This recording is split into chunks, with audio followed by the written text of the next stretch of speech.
Order. Can I have an acceptance of the agenda? So moved. Second. Second by Mr. Harris. All in favor? Aye. Aye. It is unanimous, 4-0. Mr. Danahy will be along shortly, but we will get started on some of the stuff. So we'll begin with walk-ins. Are there any walk-ins here this evening? Yes, sir. My name is Andrew Boyle. Come right up. And your address too, please. Here we are. Okay, my name is Andrew Boyle. I'm here on behalf of and representing the Friends of the Scituate Dog Park. We are announcing to the committee the establishment of a formal group of citizenry that is looking to bring a dog park to Scituate.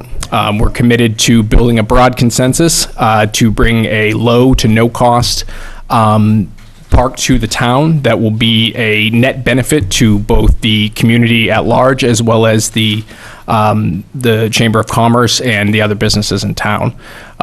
So we wanted to just let you guys know that that's something we're in the very initial stages of, and we'd like to reach out to you directly at some point and see if we can get your advice and counsel and as we go through the planning phases. Great. So how do you bring a dog park? Are you looking for land for it? Are you going to use existing land, or? The plan right now, as I said, we're still in the infancy of the plan, but the idea would be to find a piece of land that is not currently being utilized for any other purposes and work with the town to have that zoned specifically for park and rec purposes. Perhaps it's a parcel that's currently classified that way as is.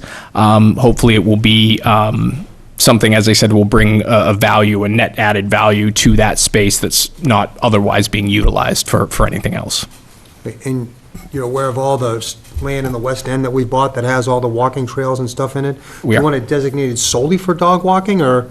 Not for dog walking. Ideally, we're looking for an open space, open green space, space. okay. Yep, that's going to be fenced. Closed off, cordoned off, an area that dogs can roam free off leash but still being contained, something that's double gated that allows for a security of owners coming in and out, and something that we can formulate as a group to raise funds and to bring different elements to the park, whether it be a small like wash station or things that would enhance benches, a shaded area. We would try to do that on a private basis under a fundraising arm. Oh, good. I'm not a dog person, so. Just one question. Do any other towns, it sounds good, any other towns around here have them? Right now, the biggest utilization that we see for dog owners is Stoddard Neck out in the Weymouth Hingham line. That's a nice one. That's a pretty large parcel of land. We probably won't get anything close to that in terms of scale, but what we are looking to do is bring something that's more confined.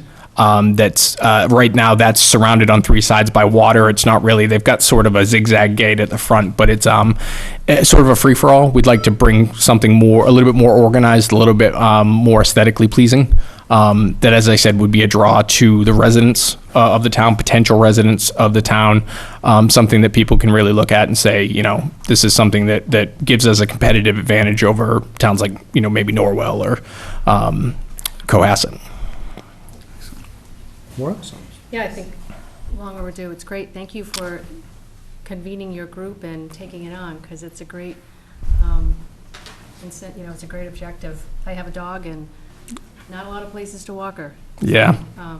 Yeah, we're aware of. Out in any way you want. Feel Super. free. Yeah, no, as I said, both Adrian and myself, Adrian Rawls, is going to be leading up the group. I'm serving in an advisory capacity, and we hope to, as I said, reach out to you on an individual basis and, look for sort of guidance through the process. And as I said, we're really committed to bringing value to your constituents as well as the town as a whole.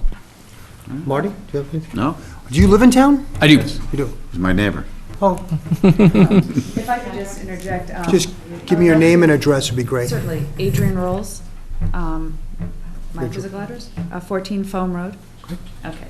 And I would just like to draw your attention later this evening, if you would take a look at the Facebook page called Friends of Scituate Dog Park.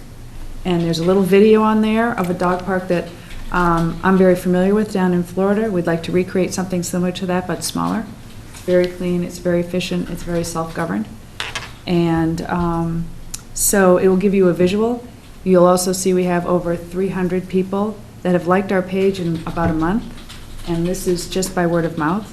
And if you read through, you'll see all of the people have pictures of their dogs saying, oh, Scruffy would really love to have a dog park, and Rocky can't wait to have a dog park, and all these really cute things that were unsolicited. So I just want you to have an understanding of what's going on with the community. Yeah, and we met with Al Bankert thus far, and he's been great in terms of being a resource of recommending, potential sites. Obviously, we're very just in the looking phase at this point and seeing what our options are. But our plan in terms of time frame is to bring this in October to meet the deadline required to have a vote in the town meeting in April. So. Have you talked to the animal shelter? Oh, sure. Yep, they're on board. There hasn't been a person we've approached thus far in any position really that's been opposed. Obviously, we're sensitive to the concerns of any taxpayer and again, keeping this low to no cost to the citizens of the town, just trying to utilize existing untapped resources. So Great. Well, let us know when you get to the stage where you need us to look at it. absolutely, we'll be in contact soon. Thanks very much, guys. Thank you. Thank you. Are there any other walk-ins? Seeing none, we will move on to the report of the town administrator. Thanks. Just a quick public facilities update. I hope most folks are going to the Town Scituate Facebook page to get updates from the library and the public safety complex. The middle school groundbreaking is scheduled for next Wednesday at noon, February 10th at noon, and the public's invited to attend that. As far as the public safety complex, the good weather has been helpful to both the library and the school project, as well as the public safety complex. I did want to tell folks that the trail that was temporarily closed for a couple of weeks while the site was being cleared, the Conservation Trail in Ellis, is going to be reopened in the next day or so, so it's free for people to park and use that site. The contractor in the coming week will stake out the footprint, and the foundation in some areas will start to begin to be poured. So lots of progress and very dependent on the weather. I want to skip around a little bit. I think some of you read in the newspaper last week, although the town was not contacted, that FEMA stated it was going to issue the revised flood maps based on the revised flood maps that were corrected, and that the town would, they'd be issued in the end of February, and the town would have a 6-month period, August, to accept them. We, finding out about that, quickly intervened, and through the help with Representative Cantwell and conversations with some other individuals at FEMA, that issuance date has been put on hold, and FEMA is going to give Woods, it is our understanding now that FEMA is going to give Woods Hole Group, the town's consultant from Marshfield, Duxbury, and Scituate, an opportunity to look at those maps with the second set of corrections. And only then would they actually issue a letter of final determination, where we have 6 months to have a town meeting to accept. So that's good news, that yet it continues on. This evening, we just had the first inaugural meeting of the Scituate Harbor Cultural Council District. That's something that the town is partnering with the Business Association, Economic Development Commission, Chamber, Arts Association, Historical Society, Historical Commission, as part of the town's in-kind service. I chair that council for the next 2 years. We have planned our official launch date with the Mass Cultural Council for Friday, May 6th. So it will be timed with First Friday and the Arts Walk, so save the date. There'll be more coming on that. The fourth and final item, I did want to get a little sense of the board, and we can have it an agenda item as we need later. As you know, we have several leases on the Monopole Lattice Tower Police Communications facility outside. And that is there for a long, long time, because the leases run for a long, long time. Current lease runs till 2021. I have received a request from the vendor to extend that lease till 2046, obviously with some cash consideration. My sense, although the board's never discussed this, is that as soon as we want to divorce ourselves from that lattice tower so we can eventually get rid of it, that would be our sense. But I didn't want to communicate that until I got some direction from you. Do you want our thoughts right now, or? We can schedule for a later, whatever. I do have to respond to this vendor. I think I'm on my second request. We did have a co-locator, not a direct lease, but somebody wanted to abandon their co-location on the tower and leave all the equipment in one of those, you see little storage sheds of each co-location. I informed them that we did not want them to leave them. They offered us $7,000 to leave all their stuff. We did not accept that, and they came and they took all their equipment. So when we have an opportunity to clean stuff out there, we certainly want to, but I think I'll schedule this for an agenda item at your next meeting, because I do want to give some formal response to the leaseholder who wants to extend the agreement. I mean, it'd be good to know who's up there, Yeah, what are we the can get- terms of yep, everybody else. And that's all I have. Anything else on the list that anyone wants to go over?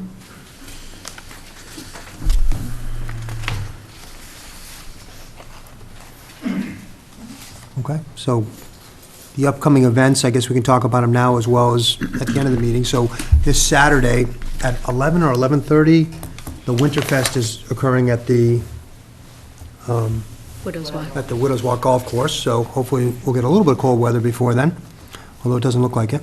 That's going on, and then the groundbreaking, as you mentioned, on the 10th for the middle school, and then the election stuff, I'll let Kathy talk about that when she comes up. And the St. Patrick's Day Parade is on the 20th. That is the 20th, correct? 20th. So that is Sunday at, it starts at 11? 1 o'clock. 1 o'clock? March 20th, 1 to 3. Right, You have to be there at 11, Tony. yeah. Yeah, exactly, 11 for us. Okay. Great. Moving right along, we'll talk about the a discussion and vote of the annual town meeting. Town clerk Kathy Curran, and I think Jim's on his way, he's in my town office. council is here as well.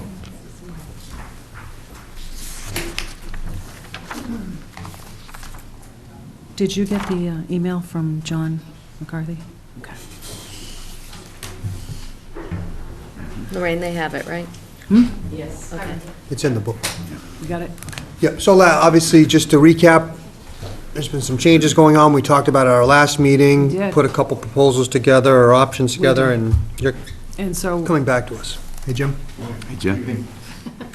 so it's my understanding that we're going with Thursday, April 14th, as opposed to the Monday, April 11th, for the annual town meeting because of the state mandated special primary for the vacancy, to fill the vacancy for Headland seat.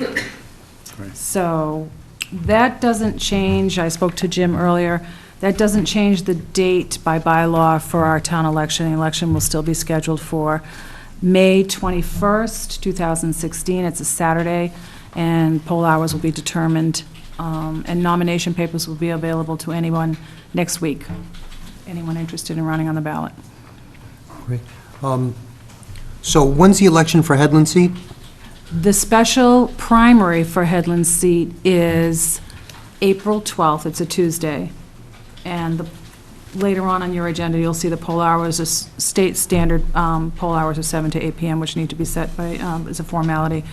So 7 to 8 p.m. at Scituate High School, and that's just one race, and that's the primary. The special election will be held on Tuesday, May 10th, same polling hours, 7 a.m. to 8 p.m., and then that 11 days later, we'll have our town election. Now, I had a call and an email from Jim Cantwell. I had just had a message from him asking if we wanted to double up on our town election and move it to the state special election date on May 10th. And I'm not comfortable with that. I've done 2 double elections, and I swore I'd never do another one. However, I've thought about it, and then I said, no, don't, because we have the new machines. You don't get reimbursed. We get those early polling hours reimbursement, a couple $1,000 from the state for state elections because we start them so early in the day. If we move our town meeting, our town election rather, and combine it with the state primary, we'll lose that reimbursement. Also, I have to double staff by law, so you're not saving anything. The thing that you would probably save is maybe $1,000 on food and custodial staff, but then you really lose $1,000 because you're not getting the reimbursement from the state. So it's kind of, I'm more comfortable with the new machines going with the 11 days apart and having 2 elections, so. And it's also 2 separate ballots, right? If you had to Two do them separate ballots, 2 separate sets of Right. books. Yeah, You that's- have to, by law, that's too confusing. have to Yeah. have the same amount of staff you would, just all at the same venue, same day. Good plan. Okay, so again, the state is mandating that on the 12th, we have the election for Headland seat, so we can't have Primary, the yeah. town meeting on the 11th. So we're moving it to the 14th. Correct. Did we decide on our second night? 6 PM start, right? Correct. 6 That's what PM we- start on the 14th, and I think it's the 25th, maybe? 5th, I think you said the 25th. For the second date, But didn't we discuss that we were gonna, if it had to roll over? if, that night, we would? Yeah, typically, we plan for the Tuesday if the Monday goes long, although in this case, we haven't had a town meeting go for 2 nights, so it would probably likely have to be the 25th, I think. And the moderator is not available that evening, but the town can certainly make provisions. Okay, and it's, the reason for that is because school vacation week is the following week. Anything else more? No, Mr. Chairman. Pete Toppin, 26 Flat Road, one of your tellers. Starting a town meeting at 6 o'clock in the evening is an impossibility for anyone who works in Boston or north. Yes. He's right. The reason why we did it is because we didn't want to risk having a second night, and we tried to buy a little bit of time on the front end. As you know, you've been at the town meetings recently, and they've run a little late, as opposed to having a next meeting 2 weeks later. But it is true. For those of us who work in Boston or north, a 6 o'clock start doesn't work. I leave Medford at 5. I get home at 6:45. Right.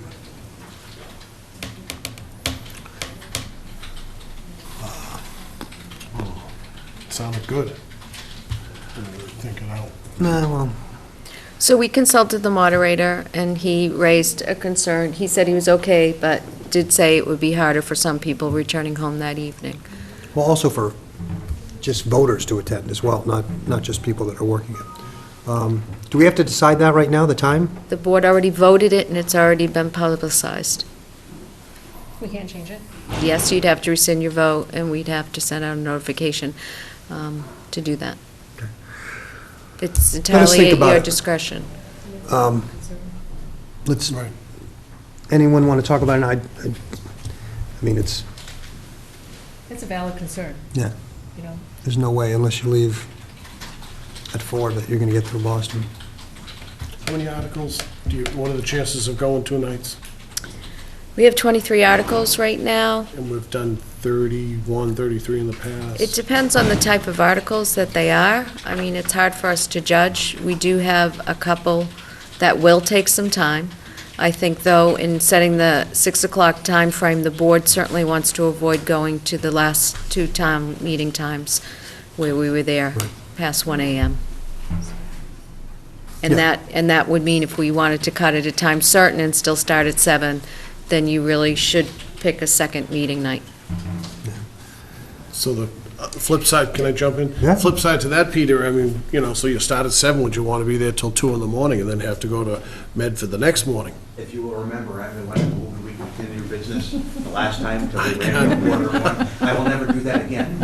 In 41 years, I finally learned. Okay, so in that case, I just don't think it's fair to tell people who live in this town and work away, who can't walk out of work early, that they have to be here for a meeting with a drop-dead zero quorum at 6 o'clock. It's not reasonable, in my opinion.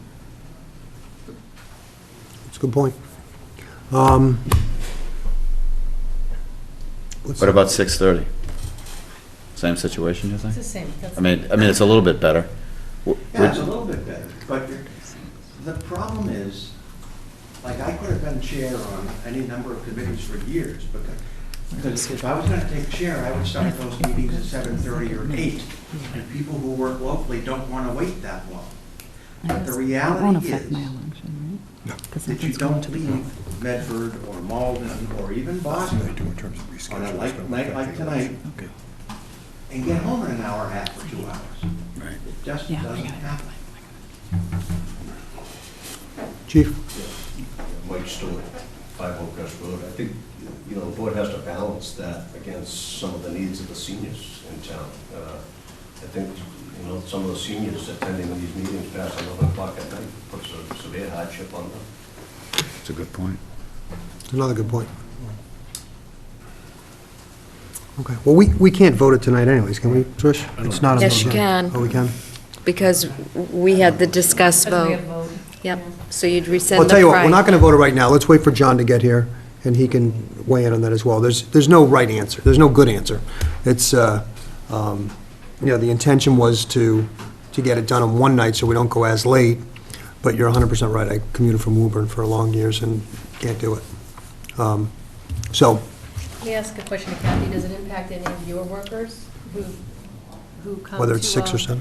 Whether it's 6 or 7? No. Okay. No. The town meeting workers? Yes. No, not at all. Any other thoughts, or? All right, we'll bring it up in a bit.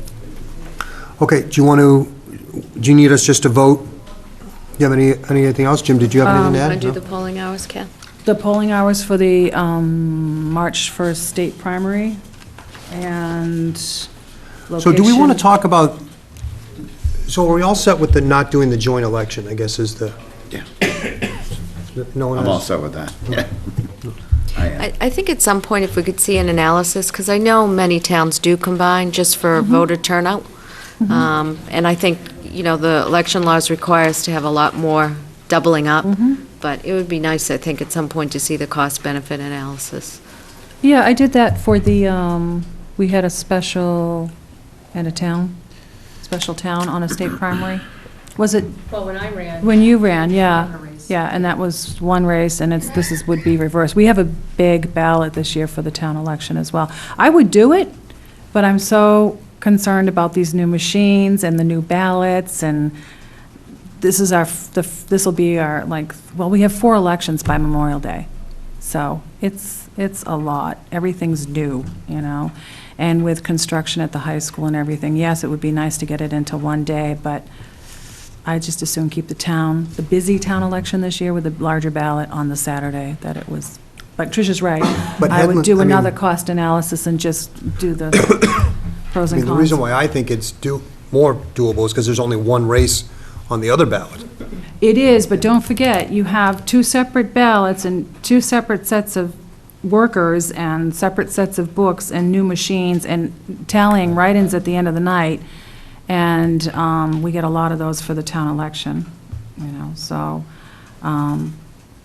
It's almost double it. I mean, it's your call, I don't know. No, I just vetting it out. Great, so is there a motion here somewhere? Under We new don't- business, item 1, the poll hours.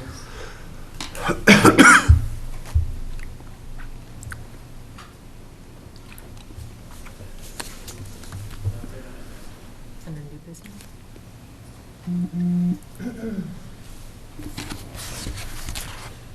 Someone looking for it? Yeah, I was looking, I don't see I it. don't see it either. I don't either. So, someone want to take a shot at it? Yeah, what was it, March 1st? March 1st, Scituate High School, poll hours are 7 a.m. to 8 p.m. That's the state. It's after the liquor license violation, still longer. It's executive action request poll hours. Oh, there it is. See it? Presidential primary. Yes.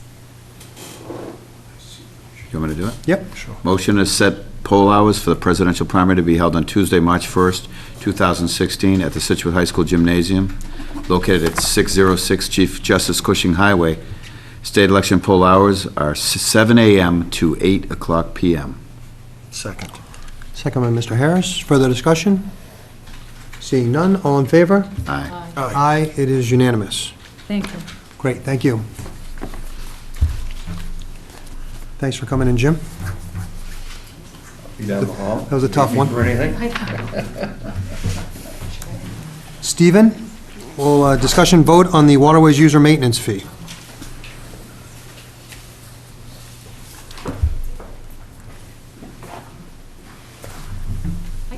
Hey, Steve. Good evening. How are you? Welcome. Thank you.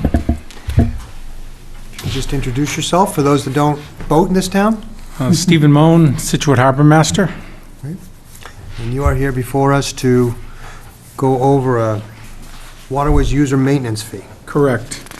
When I first took over, which was about 6 months ago, I kind of got into the job a little slowly, didn't want to make a lot of rash, snap decisions, just looked at everything.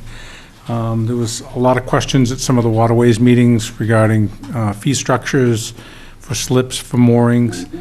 And one of the questions I had at one of the meetings, which created a little controversy, was why slip customers were paying a water use fee and mooring customers weren't.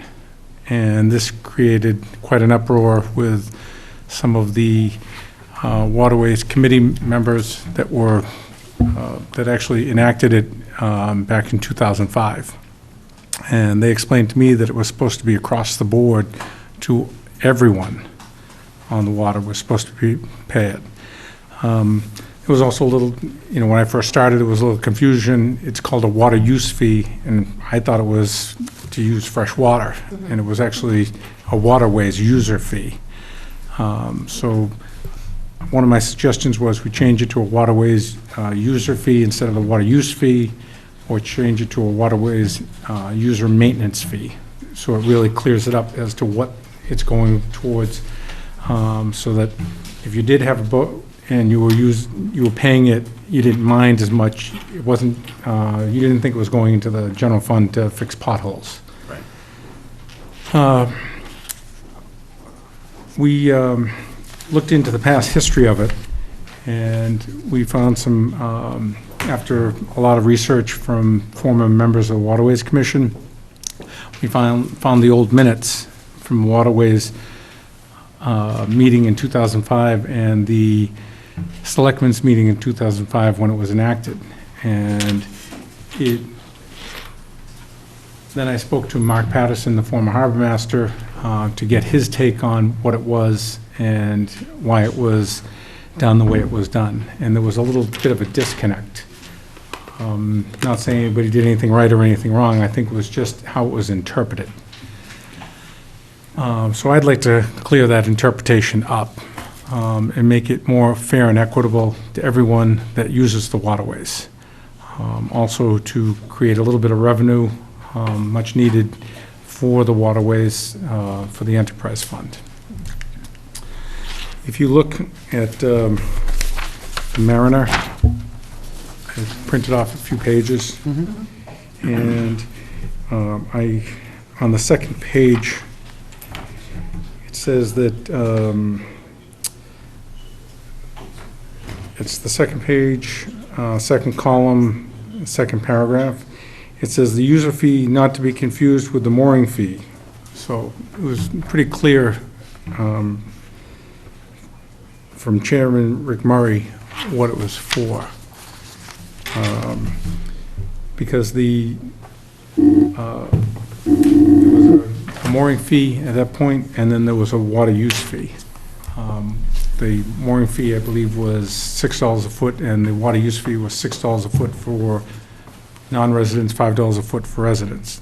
They've since changed that to make it easier for everybody involved to collect it as just a flat $125 water use fee.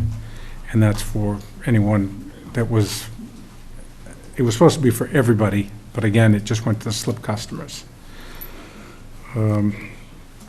And if you go to Selectmen's meetings minutes, you can see where the discussion on 11/8/2005, the acting harbor master Mark Patterson and Waterways Commission kind of presented this to the Board of Selectmen, and then a few days prior to that, they discussed it at the Waterways meeting, and it was approved. So what I suggested was we change the name of it to really clear it up, and then clean it up a little bit further and explain it, and then have it enacted. So Stephen, help me out. So for the last number of years, Yes. we've been charging the people on slips a Right. $125 fee for using the The facility. waterway, it All the was. services that you get. Yeah, to keep the channels dredged, to maintain the patrol boats, to maintain the harbor master's office, anything that the Waterways Enterprise Fund would use that money for. And we weren't charging the mooring people. We were not charging any mooring people. How many slips are there? There's About, about 450 slips, how many moorings? and there's approximately 650 slips, but the private marinas were paying this as well, this user fee. So we were charging them for every one of their moorings Every one and of slips? No, just their slips. Again, it was just their slips. Because if we were charging their moorings, we charged them when we collected the money for their moorings. And it was so much a foot back then, Correct. so you can imagine trying to do that bookkeeping if the private marinas say they have this many lineal feet, so Yeah, and they pay this. Now it's a little easier, correct? It's much simpler. Before, we'd have to, you had a 17-foot boat, you sold it in the middle of the season, had a 21-foot boat.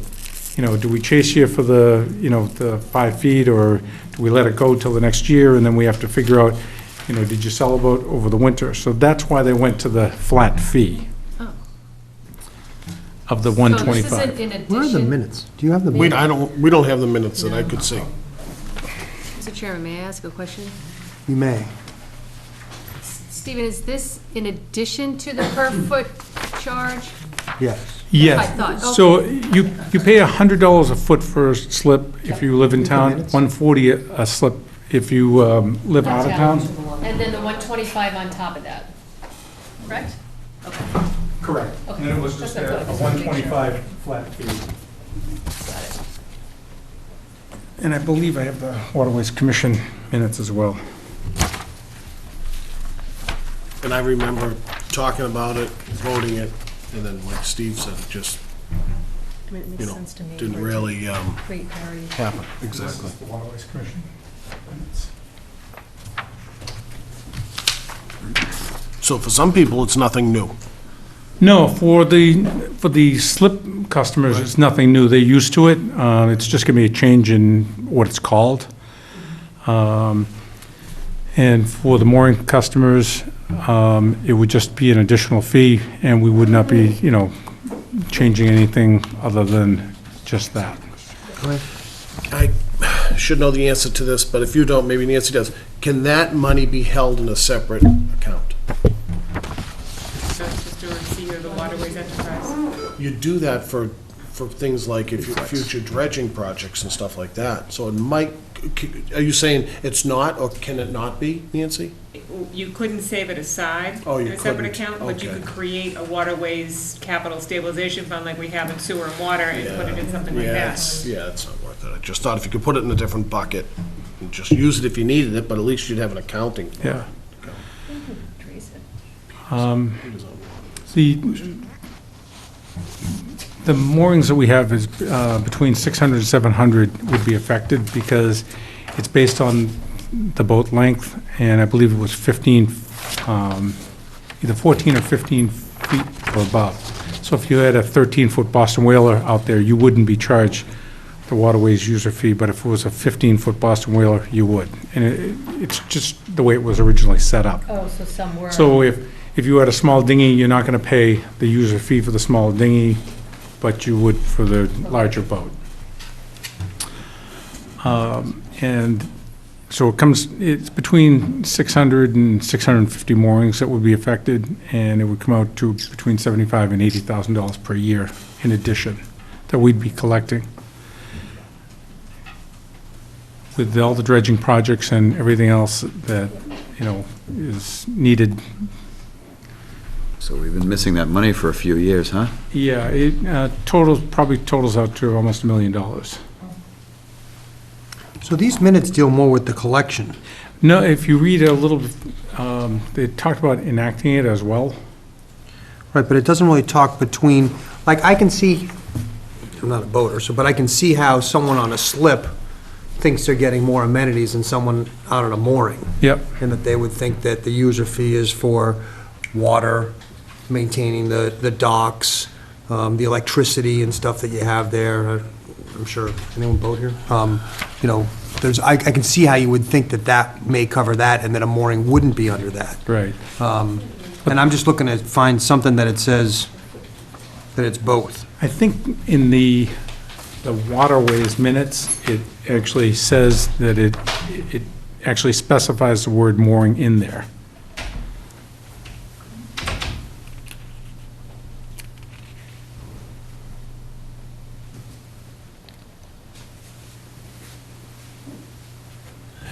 While you're looking, Tony, Steve, That's a waterway. where you came from in Mashpee, did they have a user fee of some type? We there? did not, but there are a few towns that do have waterways user fees. Harwich is one, and I believe Doesn't it's say either slip there. Fairhaven or It's Dartmouth covered. is another one. I sent it out to Mass Harbor Masters and the Cape and Islands Harbor Master Association. I got about eight or 10 responses, and 2 of the towns that responded of the All we can do is go 10 forward. have waterways user fees, in addition to the mooring fees. Okay. So it's clear in your minutes, or in the Yeah. waterways minutes, in these, And it's clear in the newspaper as well. Right. it really matters what we voted on.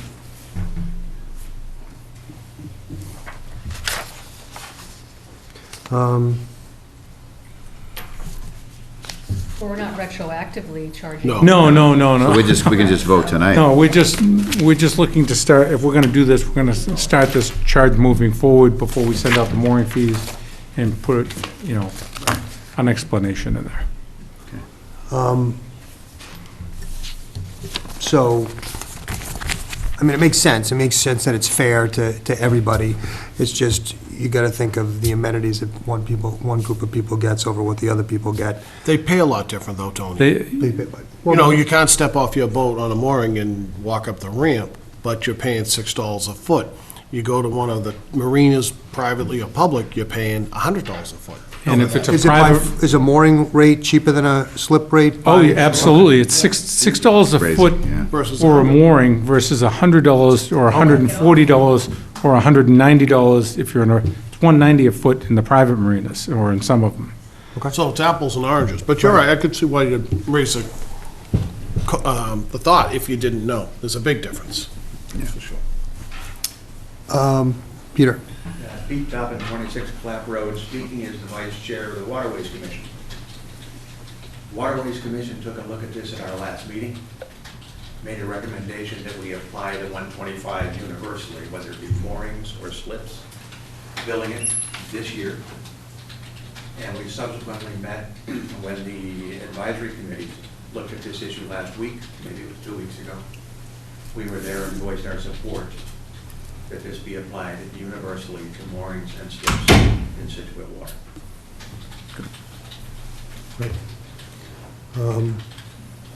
Any other questions for Stephen? No?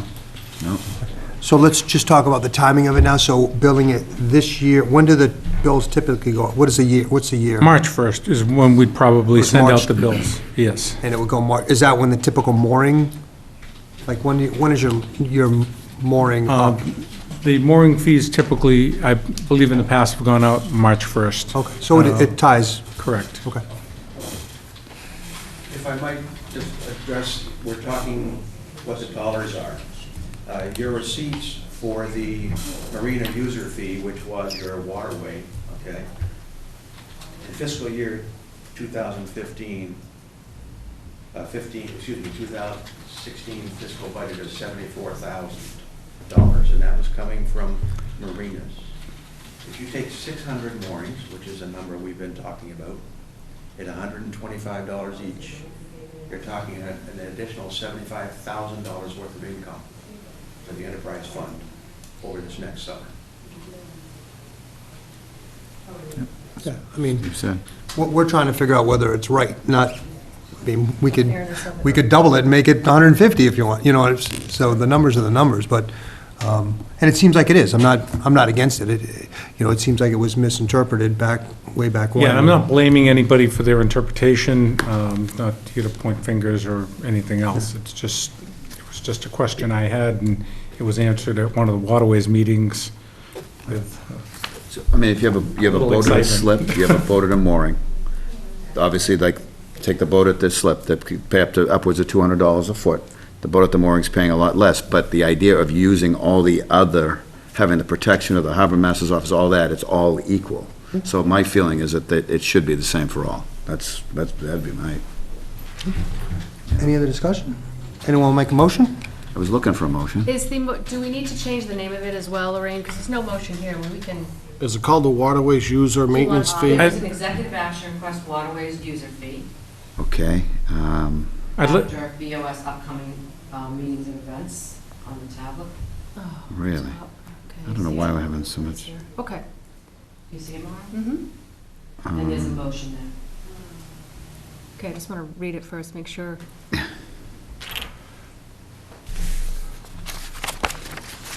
Everybody read all the points here, is this No. clear?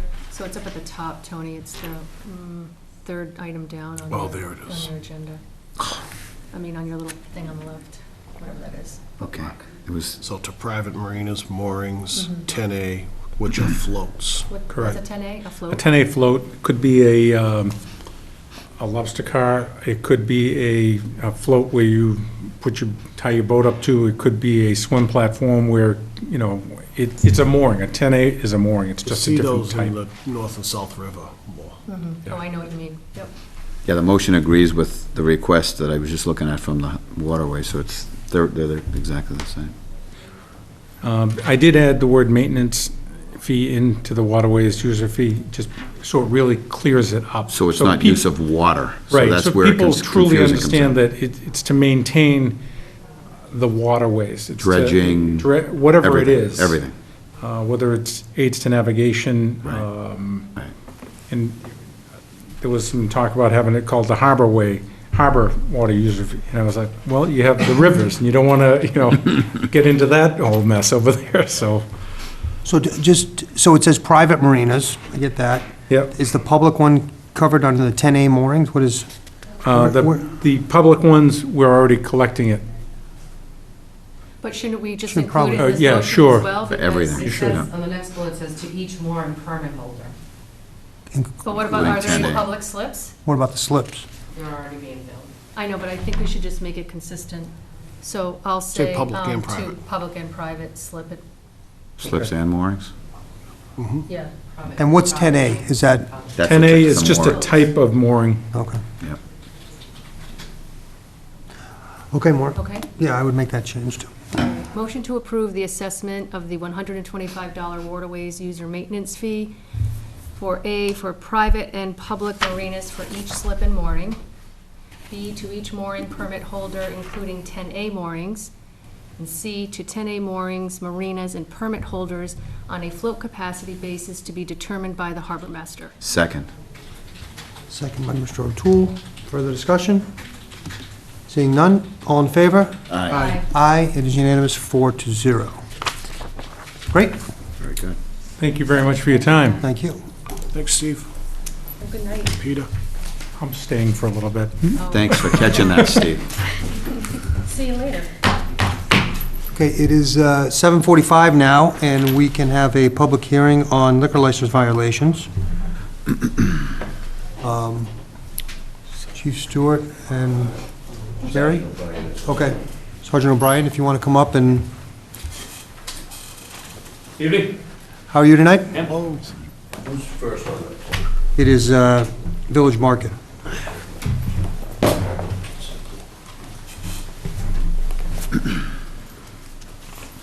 You know what? I'm going to John here to be here for this. We have to start now, right? Oh, wait. It's your call. He'll be, He should be here soon. he just texted me. He'll be here. So you can just hold on and do some, you can do some new business. Yeah. You only have I'm one. going to just wait 1 second, because John just texted me. He's walking in the building right now, so I just wanted to have all 5 of us here first, so sorry to make you come up so quick. Why don't we do the liquor license? We can do the Harrison Centennial General Store. Yeah. So it looks like they got their beer and wine license from the ABCC. Correct. And Marty, you want to Yep. give us a summary or whatever, what's going on? Well, basically, we granted one-day licenses so that they could get past the period of time, whereas the ABCC had the license in the mail. So at this point, they've received it, so we can rescind the temporary license, or the one-day licenses. Motion? Unless anyone want to talk about it? No. Great. Move to rescind the Sandhills General Store one-day beer and wine licenses from January 26, 2016 through February 14, 2016. Second by Ms. Carr. Further discussion? Seeing none, all in favor? Aye. Aye, it's unanimous. So that timing worked out well.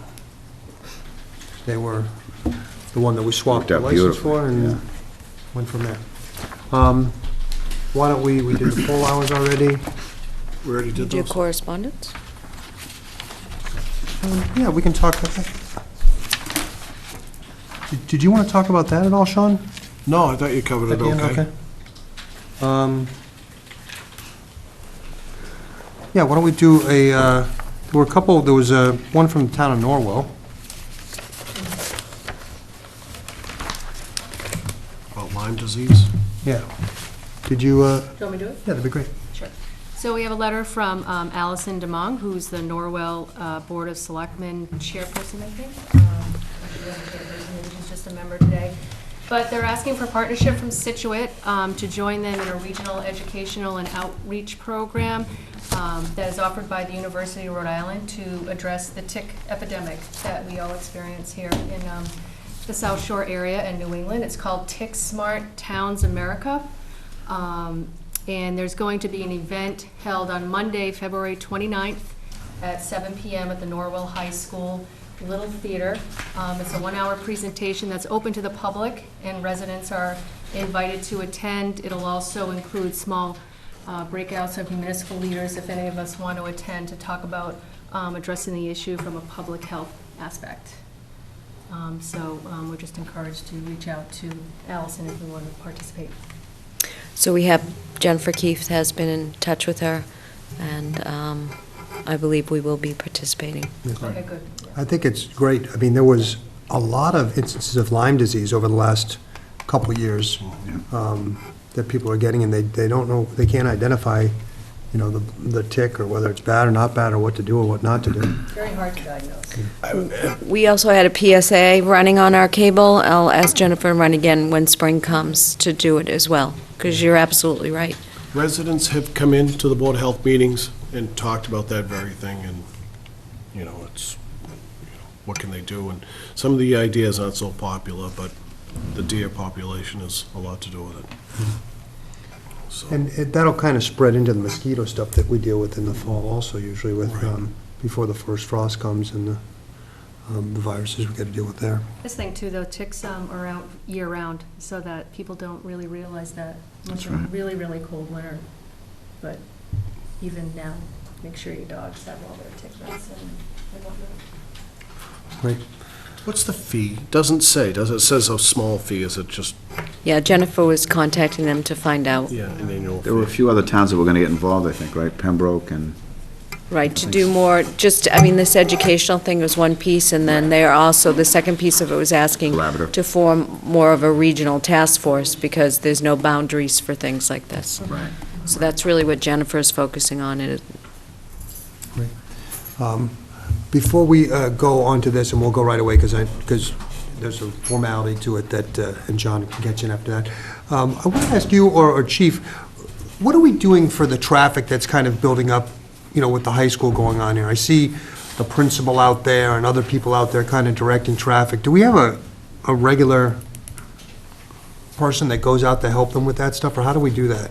On Wednesdays, when the high school has a delayed start, and that start coincides with the start of the town employees at the town hall. We have somebody go out and assist with the traffic on that day. The other days, believe it or not, it's working better than anybody expected it to work. I thought it would be far worse of a disaster than it is. I know it takes time, but we've been out there watching it for more than a few days and trying to come up with a way that where the entrance on a 3A is, that's the problem. I mean, you can't, it's hard to get cars out there, but the cars coming in, they have nowhere to go because of the loop. Right. And going around. So, you know, to have somebody directing traffic, it's not gonna do a heck of a lot to speed it up. It's just, that's gonna move as fast as those cars can move up and get back down. But by giving people a right-of-way out on 3A, does that expedite it? The cars coming in only have so far to go. You know, from what we've seen, it's just having to do that loop that is a problem. We discussed this for a year and a half. Yeah. And it has been, I've heard many good things, and then I heard last couple days it's been worse than, Has it? yeah. But then I think, Over the next week or so. yeah. Well, I just think it's also a little silly that we get the principal and all these people out there directing traffic, you know, I mean, it seems like, I would have liked to have seen the kids back on the buses. Yeah. The seniors drive, because there's only enough spaces for them, but, you know, something for the next couple of years, put the kids back on buses and whatever expense that is, it is. Kids get ready right now. Make it In the elementary schools, and this is, I think we should have a broader discussion on this Okay. today. Right. I'm concerned with the pickup and drop off, not just here at the elementary school levels. okay, well, we'll schedule that for a little later. John, how are you? Mr. Chairman, good. Sorry I'm late. Just so that people know, this is our last Wednesday meeting, right? Yes. Probably. So I've been missing, I'm coming late because I coach third grade basketball. So we had a scrimmage against Cohasset, and so it's from 6:30 to 7:30. So I apologize for my tardiness, but I thank you for... No problem at all. We wanted to wait for this important topic for you. Thank you. So here we are. Sergeant, you want to? Thank you, Mr. Vignani. Sergeant Jerry O'Brien, Scituate Police Department. In my role as the town alcohol enforcement officer, on Thursday, January 7th of this year, I conducted an underage alcohol enforcement sting. To summarize the facts, I had a 20-year-old male operative. Prior to him and I leaving the station to visit establishments, I gave him a breathalyzer, which he blew 0.00. He had no alcohol in the system. I gave him one $100 bill and four $20 bills that Detective Stevenman gave me to use for this purpose. That was the only items he had on him. We visited 16 establishments altogether. 9 were restaurants/bars. 7 were package stores, convenience stores. On one particular one, we visited the Village Market. Summarize the facts. The operative went in at 7:15 p.m. He walked out at 7:22 p.m. He had a 6-pack of Bud Light bottles. I asked him who served it to him. He said a male cashier. He gave me a description of the cashier. He also went on to say that the cashier did not ask him for identification and punched the digits of 0101 1945 into the cash register. I took possession of the alcohol. I had him stay in the vehicle. I went inside into the manager's office, identified a male working there as the manager. I identified myself as I was in plain clothes. I explained to him what had occurred. I gave him the description of the cashier. He brought that cashier over, went over the same facts. The cashier admitted to the mistake. That was the facts for the Village Market. Well, just historical facts. We had another incident back in '09 or '10, 2008. 2008, was it? And 2007. It was actually '07 and '09. 7 and 9, Had a where hearing same anyway. things have occurred. And we actually were pretty light on the penalties at that point in time. I was the lone vote against that.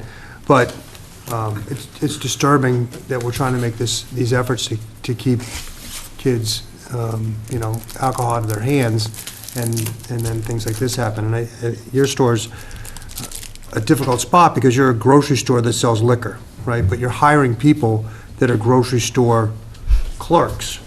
And, you know, I don't know if you can do both, you know, I don't know. We have a strict policy in place that he Not knew, working. he knew, Yeah. and he chose not to follow it, and I can't explain why. Yeah. I mean, it's, you know, he knew it, we have them sign something saying they know it and understand, we constantly quiz them on it and say, you know, you've gotta do this has to be done this way. And he knew that, and he just chose to do what the police officer said, and it's like, it boggles my mind why he would do that, and we had to dismiss him from working there because he did that. But, I mean, it's disturbing that he sold it, but it's more disturbing that he went and plugged in, you know, knew the way to get around it in your system to get it to work. I mean, I don't know how often you check and see how many people's birthdays are, you know, January 1st, 1945, but I'm sure there's more than one a day if, We you know, if always that's, have yeah. them, that's one of the processes when they take the ID, they're supposed to find the birthday on the ID, the box comes up on the screen on the computer, and that's the birthday they're supposed to punch in. Right. But that's that's why that comes up, you can't get the alcohol scanned until you put the person's birthday in there. Well, the system's not working, right, and I don't think this is the first time it probably happens. So, you know, I don't know, you tell me, what are you gonna do? What can we do? What are you gonna do to your system so this doesn't happen again? Just have to call our computer company and see if I can get people stricter so they can't do that when you put something in there. Have you done, when did this happen, Jerry? It was Thursday, January 7th. And you haven't called, it's February 3rd now, you haven't called them since? We haven't upgraded, yeah, no. So you're gonna call them tomorrow? But yeah, I definitely will. And then, she actually used the tape of what happened, and she's pulled every single last cashier and asked what he did wrong, and, you know, showed. Yeah, I kind of showed him the person and said, you know, this is, you know, he was kind of like you know, probably looked a little older than he was, but this is why we have a certain policy in place, and you have to, you know, one of the things is they're supposed to look 50 or younger, you know, or else you have to have an ID. And, you know, everyone's aware that, you know, there was an error made, and if you don't follow it, you could lose your job. Right, but it's your job as management to make sure that it does happen. And whatever your systems are, your checks and balances aren't working. You know, Well, so, they're constantly up front bagging groceries, watching, looking out for somebody trying to pull what happened. You know, and that got through, she's up there all the time, I'm up there all the time, you know, just to keep our eyeballs on what's going on in case they're not paying attention or not doing what they're supposed to be doing like this kid did. And it's, you know, we try to be as strict as possible, and unfortunately, he lost his job because he didn't follow procedures. I'll let you guys talk before anyone want to add anything? Well, I mean, I shop there all the time, and I know sometimes it does get crazy. One of the things that kind of bothers me, and it's not my business, it's your business, but I do notice that, you know, there'll be underage cashiers, and there's somebody who will go along, and they're doing the scanning part to someone who is old enough. What bothers me with that is I've observed a couple of times that as they're doing that, it's so busy, I'm not so sure that they're just kind of doing the scanning, but are they really looking at the person who's buying it? I mean, again, it's your business, but my suggestion, first of all, would be to make sure that maybe you need to limit the number of lines that sell beer and wine, and maybe those people should be the ones that you know you can count on. If I go through there and somebody cards me, I'd love it. I mean, it's just a thing that I think would help you guys out. Again, it's not my job to tell you how to run your business. I'm very open to suggestions. And, you know, there's a lot of options, but, you know, we don't want to disrupt your business, but we also don't want a minor getting killed or a minor buying alcohol, I totally understand. you know? We've carded people that have sworn at us because we've carded them. Well, that's You know, okay. and it's just, you know, Yeah. just unbelievable they do something like that, but they have, like, what do you card me for? Or they drop their groceries Yeah, because we wanted walked an out, ID and yeah. walked out on us. Right. But I think if you limit who's actually selling it, I think you'd be in better shape, Yep. you know? So here's my thoughts. I was the one, I think, who motioned for the prior suspension. It was like a day, 1 day, 3 days loss, one to serve, the other two were held in abeyance, I think, for a period of time. I'm not inclined to give you guys, let you off easily now, because there are a few things here. One is, I know like right at Christmas time, I was there, and I remember you were carding viciously, literally. It was an older lady who kind of was a little upset, but I joked with her, say, well, you know what, I guess they think you're underage, or, you know, to basically slough it off. But you were very vigilant about saying, we need the cards. This was before it happened on the 7th. I've been there other times where you guys I've seen it firsthand. You'll have somebody come over and ring it through without actually asking for the card. So I think, you know, the only way that this can be rectified is that regardless of whether people are upset or if people are going to yell at you, then you don't want their business, because this is your business, and this is an aspect of your business that I would assume is probably very profitable, because I think I'm in the position now of saying you're getting very close and maybe of losing your license to serve beer and wine. And the reason is this sting operation is just to ensure that everybody's doing their job. There were 2 that failed out of 18? 16. That meant all these other establishments, they pulled the card out, and they said, get out of here. So, and this is the 3rd time, the 3rd infraction.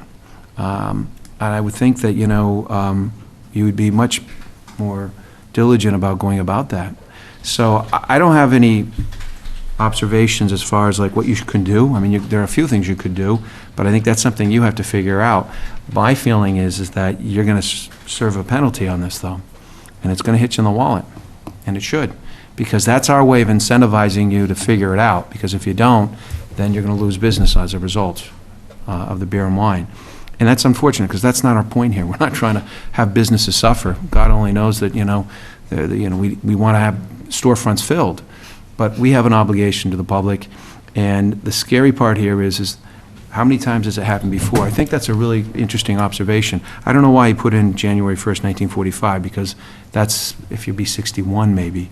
So I'm not sure why, but if you have a mechanism to go through and figure out who's putting in the dates, you're never going to have rounded dates like that, you know?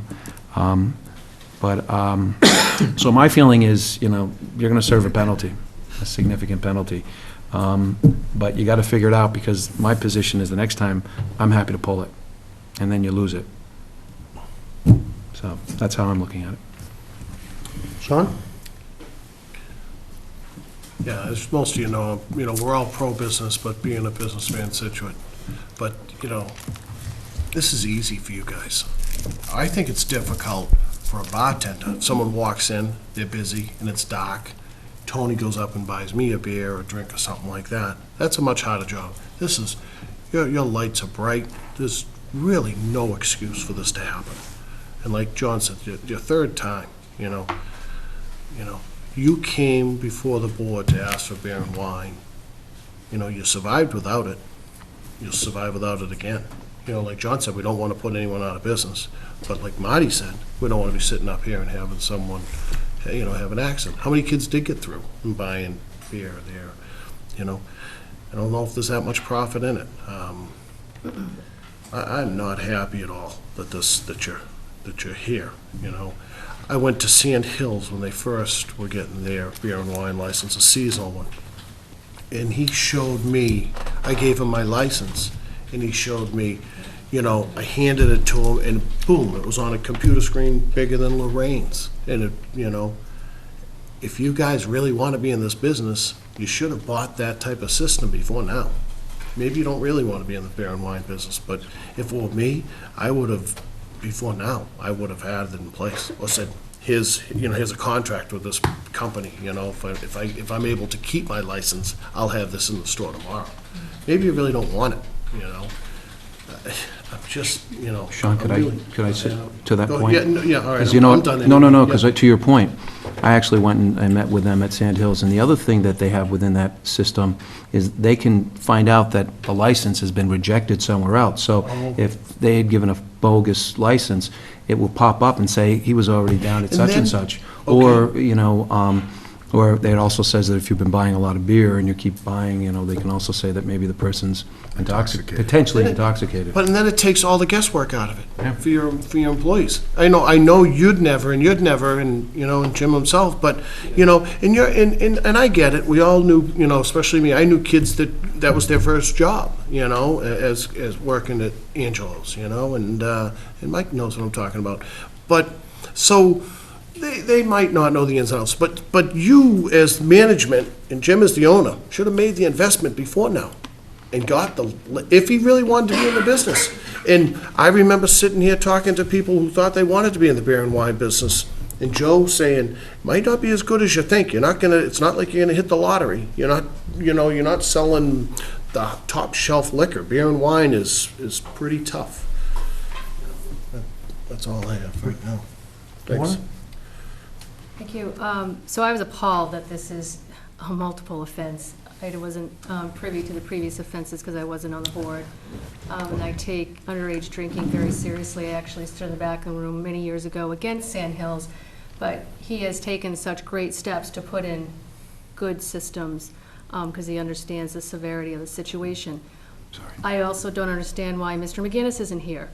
I don't know what type of authority. He's on vacation. Okay. He's away, that's the only reason he's not here. But I don't know what type of authority you have to make that investment, but if a store the size of Sand Hills can afford that software system, you certainly can. I was gonna say, And it's I'm gonna- unacceptable that you don't have it in yet. I know Tammy, so I'm gonna call her as soon as I can to see if she can put me in contact with someone to get something like I that. don't know if I would have gone on vacation if I cared that much about it. I might have stayed home or left my vacation early. And I am not shooting the messenger, Well, and I agree with Maura, the fact that you haven't done anything in the last month just shows me that you're still not taking it serious enough to make the efforts to make it better. That's. I take it very seriously.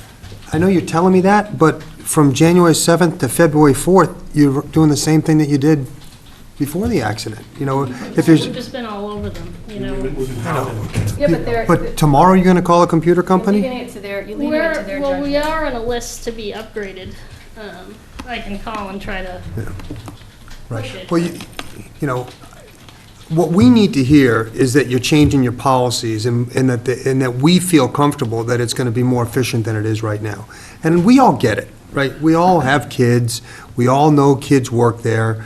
And we all know kids are trying to give beer to their friends. We know that happens. It's your job to make sure it doesn't happen. And it's not too difficult to make it happen at your store right now, right? I mean, was it busy that night, Jerry? Was it? It was steady. Yeah. So it's not it's not like the day before the Super Bowl or the day before a Exactly. storm. Right. Somebody's going through, they have 1 6-pack of beer, and, 2 minutes later, he's out the door because someone just pushes a random 6 numbers in there. So, we have to feel comfortable that you are taking it seriously and that you're actually making a change. I mean, granted, you didn't hire somebody thinking that they were going to do this, and you put your trust in them that they're not going to. But this wasn't even a friend. This wasn't even a situation where somebody was trying to help somebody. This is a stranger. So, personally, I need to hear what you're going to do. I thought Marty had a great idea. Got to buy all at one register, and there's an adult at that register. That was a good idea. Yeah. What they have to do, we'll just have to put the sign up, there's a designated alcohol register, and I mean- call Tammy about that system and see if I can get in as ASAP. Because we talked about that too, when they scan the license and Scanners, everything yeah, like to that. have the. Then that takes the onus off of the young employees that you have, because you have a lot of young kids that Very, work yeah, there. yep. And so that's a challenge for them to make that decision when their friends are coming by them. So that takes that responsibility off of their hands. They scan it on the system, they're like, buddy, look, no. And they're not blamed for it. So it empowers your employees as well. Chief? Yeah, I have concerns, Tony, from the information of we're gleaning tonight, that if it's that easy for a 16-year-old to, put in a date of birth like that, I'm sure there's times that it's busy down there and then, there's other teenagers walking out there. That's a big concern of mine. I think what Marty has mentioned, I'd like to see that even in the interim, okay, until they come back, or however this is gonna play out with a plan, whether it's this computer system or not, that alcohol is sold in 1 or 2 lines, and that line is manned by an adult. Don't even let the kids handle it, the kids can do the groceries. Because I think that, you know, it doesn't take a 16-year-old long to figure out these systems and to get by it. And I think that's the case here. And I'd be willing to bet that it's on a regular basis. Not regular, but it's happening. More often than not. Yeah. Ms. Curran? Being in the restaurant industry for 35 years, the easiest thing you can do to protect yourself and your liquor license is to card everybody, whether they like it or not. Curtis does it, and it's in addition to upgrading your system and do what you have to do and have an adult. But the adults, even the adults on the register, should be carding everybody. Everybody. That's why it takes up the guesswork out of it all, and it protects your liquor license and it protects yourselves. So, my 2 cents. Yeah. We need the names from the record. The names of the manager. Oh, yeah. Can you give us your names, please, so we can... It's Ray Peterson, store manager. And Annie. O'Donnell. So, you know, it puts us in a difficult situation right now because we have to come up with a penalty for this. And if I read the rules correctly, well, there's so many rules, but we have kind of these draft guidelines that, you know, this is a third offense, sale to a minor without an ID, we could revoke your license. It says first offense, 5 days, second offense, 30 days, third offense, revoke. So, and again, that's not our intention. Our intention isn't to hurt your business other than the fact that hopefully it makes you run it right. You know, so that's our goal here, not, like John and Sean said, to put anyone out of business or give anyone in the harbor a financial hardship. But unfortunately, that's the only way that it works. So, I don't know what you guys think. Last time we gave them a 3-day suspension and put 2 at bay if they didn't have another violation in the last year. The other thing, you know, we only do this, when's the last time we did this, Sergeant? I did one on August 29th of 2014. I hit every establishment in Scituate. So we do them every year and a half or so. You know, it's not... I plan on doing them more often, not to. It gets harder and harder to do because now they're calling each other once they figure it out. Yeah. So, you know, if you're one of the first ones, you're more apt to get caught. By the time, you know, a couple hours later, as soon as they walk in, they know what's going on. Right. So, Good point. All right, well, what are your guys' thoughts in terms of the penalty? I mean, it certainly has to be... I'm looking at the minutes from November of 2011 with Tedeschi's. Was that the second offense? First. No. Was it the second? No, I think it was their second. I think it was their second. But again, I mean, you have to take into account, I mean, it's many years in between them. It's not, you know, I think Tedeschi's had like 8 years or something in between the two, just like you guys have, you know, 6 or 7 years in between this. Unfortunately, I don't have a ton of confidence that it didn't happen last week. Can I jump in? Yeah. When was the last time you did a sting? August 29th of 2014. Oh, they weren't passed. On that particular day, I did not find any violations at all. Good. Right. Mr. Chairman, is it within our purview to not only give them an offense, but also have them come back to tell us what corrections they've made? Yeah, that's what I just asked them. I mean, I don't know that they have to, but we can revoke them. They're going to work with us to make it. We'll do everything we can. Yeah. And I think Sean brings up a good point. We'd like to have the owner come in when he comes back from vacation. He's and- back on the 9th. Yeah. So, That's a Tuesday. I think he's back on February 9th. so if you could have him get in touch with us and have him come in. Well,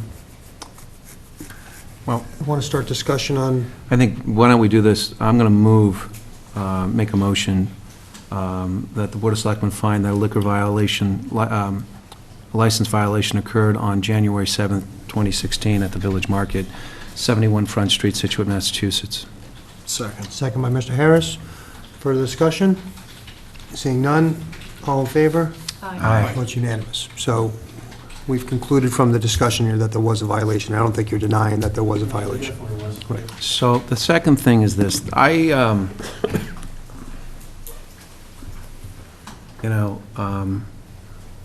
first time I kind of feel like, we gave you an opportunity to, hit you with one day, hold two over your head with the thought that, things would get fixed.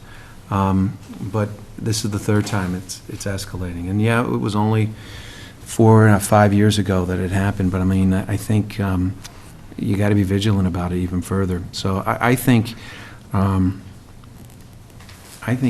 10 days, in my mind, would be fine to suspend. And to be candid with you, I'd like to have it immediately. You got a big weekend coming up with Super Bowl. I think that's a really good opportunity for you to realize that, get it together and figure it out. So yeah, you'll suffer another penalty because I'm sure your sales will be impacted.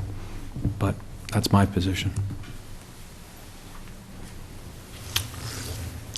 Mark, what do you think of John's? I mean, it's probably reasonable.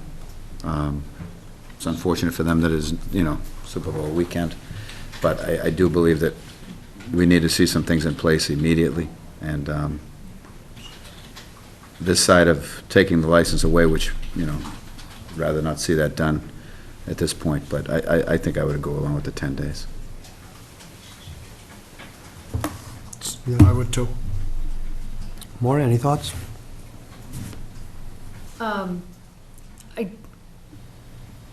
Only because it's my first time reviewing this, I don't have a sense of whether 10 days is excessive or not. But if the majority of the board feels that that's appropriate based on the past history of this establishment, and if that's really going to make you change your ways, because that's what really needs to happen, then I can support that. And just to note, I just asked John, but I think for Tedeschi's, when they had their second violation, we did a week or 7 days. Okay. That's what I was looking for, is some sort of What are you finding there? benchmark there. Those are the minutes. I'm trying to figure out why we ended up doing 7. Because I thought they had 2 violations almost back to back. That was my They had recollection. a change of ownership, I think, in between. Same guy sold to underage. My reason for thinking 10 is, first, there's 3 for the first time that we suspended. The first time that we gave them time, suspension was for 3 days. 1 served. This is 3 automatic, they're going to serve, plus an additional 7 days. So that's why I came up with 10. And given that it's the Super Bowl weekend, I think that's also, will impact them. Certainly could go higher. I mean, I can tell you the next time I'd be like, you're looking at 30 days, and then my attitude after that is suspended, revoked. Why 30? Because that's 3 times the punishment. I'm thinking, same thing, 3 days last time, this is almost 10. And then the next time I'd say 30 days, and then you lose it. Because the first was a written, the second was 3 held with 2 held? Yep. Okay. What do you guys have to say? I'll be diligent about getting things changed so this won't happen again. But I'm still like, you will and why it happened, but, he found a way around the system and, it needs to be fixed, right? Yeah. It doesn't sound like your system is too difficult to get around.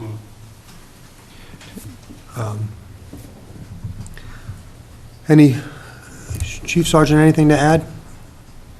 Ironically, the operative I used when we went down to Sand Hills General Store came out very impressed by the machine that they used down there. Okay. Great. Okay, can we, Was that a motion, Joe? Yeah, I'll move that the Board of Selectmen vote to suspend the common viculars all kinds of alcoholic beverage license held by,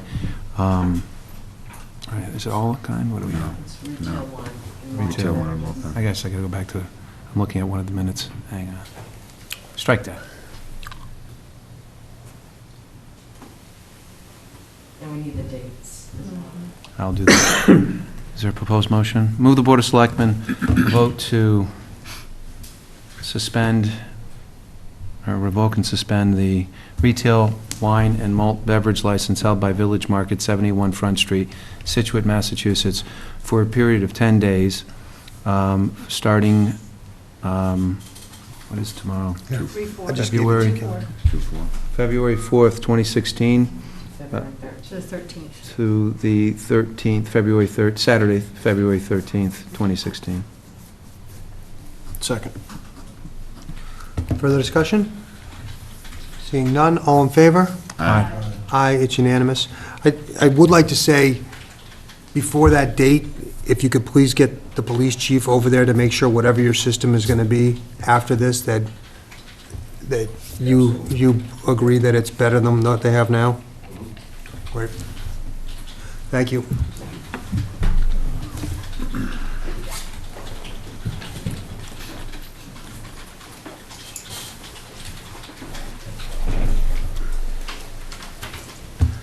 The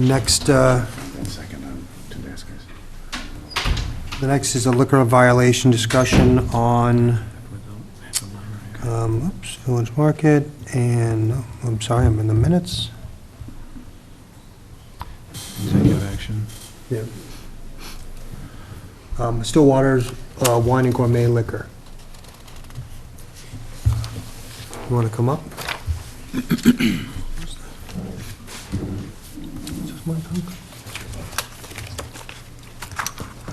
Well, you just heard the last one, so you kind of know where we're coming from. I will say, I was very disappointed, as I'm sure you were. I was glad to hear it wasn't you. But, you know, we just spoke with you 2 months ago about the transfer of the license and told you how important it was then. And,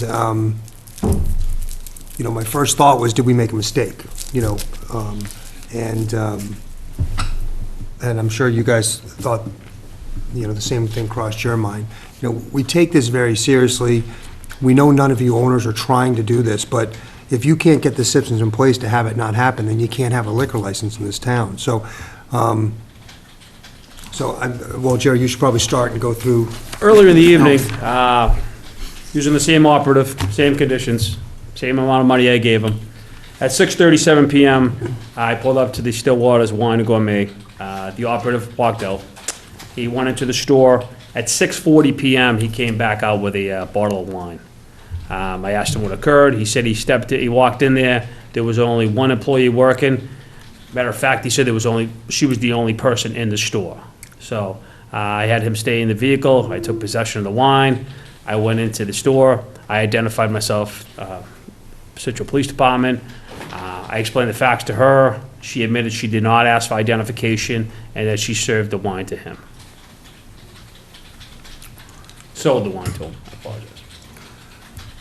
So is that how you recall, or you aren't denying the charges, it happened the way Sergeant O'Brien's mentioning? Yes, Yeah. she called me right away. I'm sure.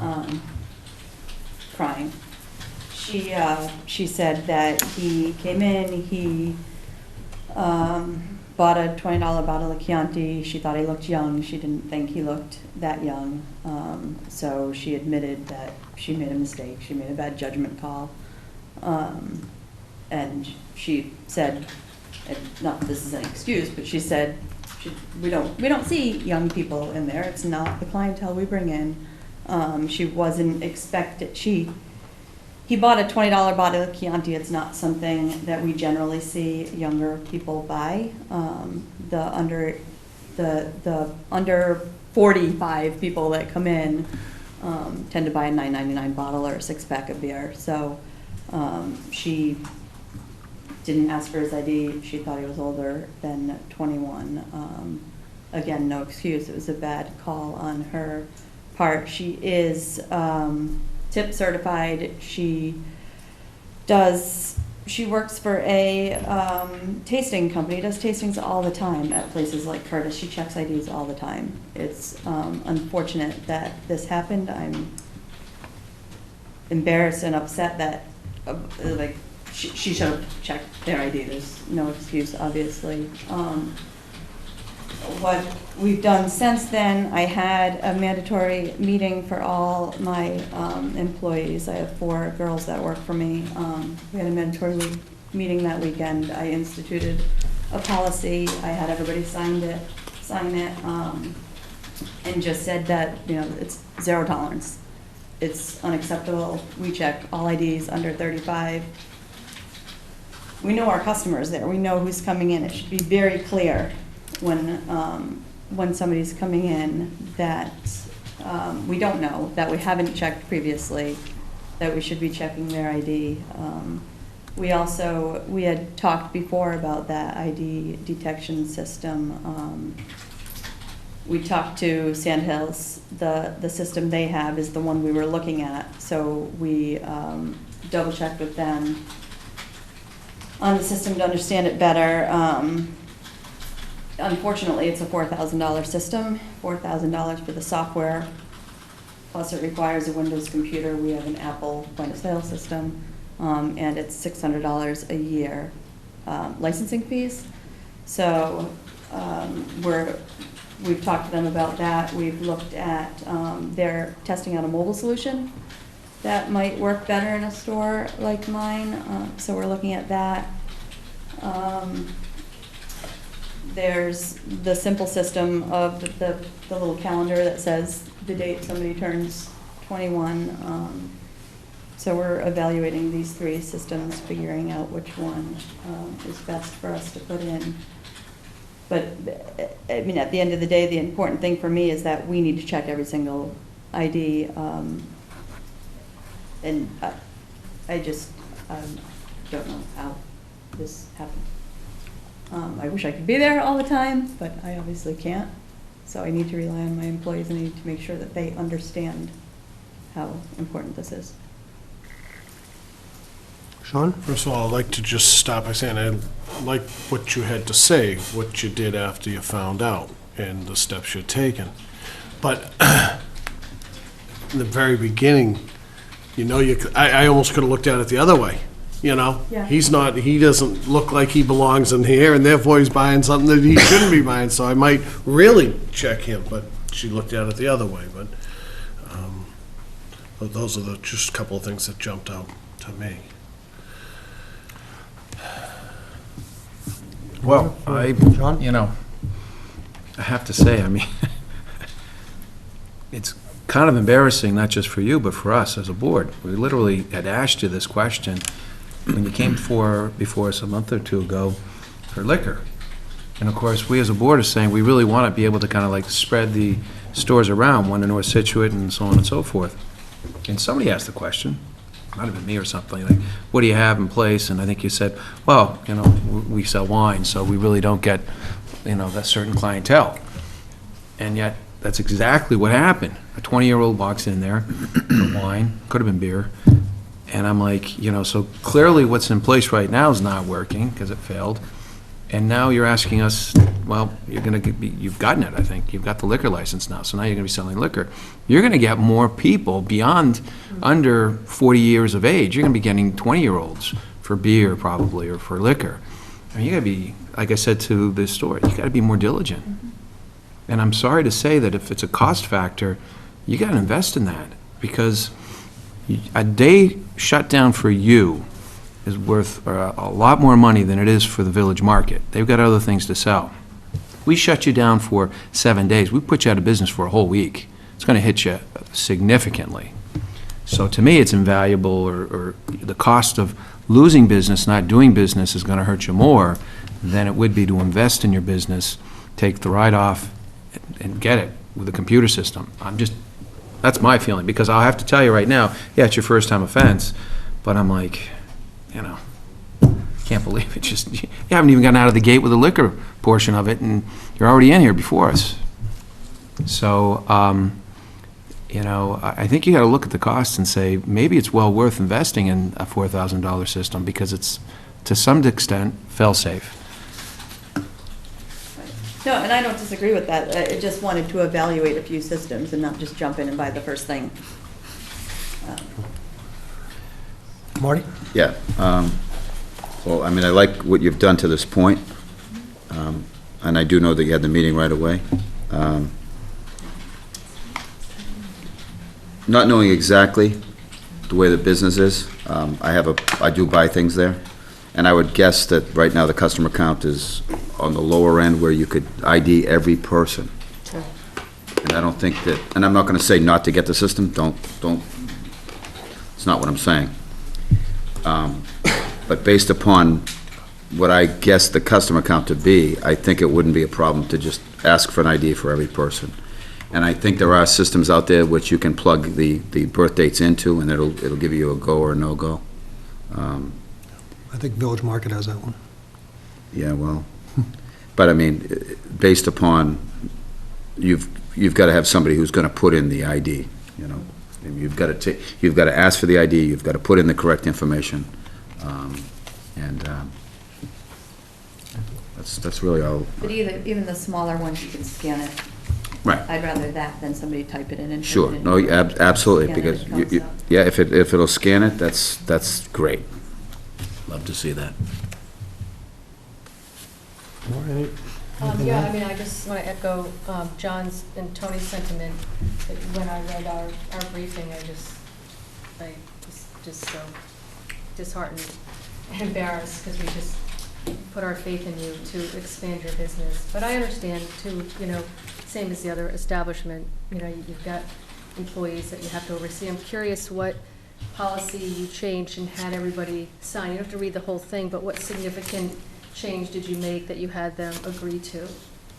I actually wrote up a policy and had them sign. I didn't have everything. And is it to card every single person? It's to card, I said, I was going by, I think, the tips, which is 35 or under. Mm-hmm. And just the ramification if something happens with their signature and date, holding them accountable.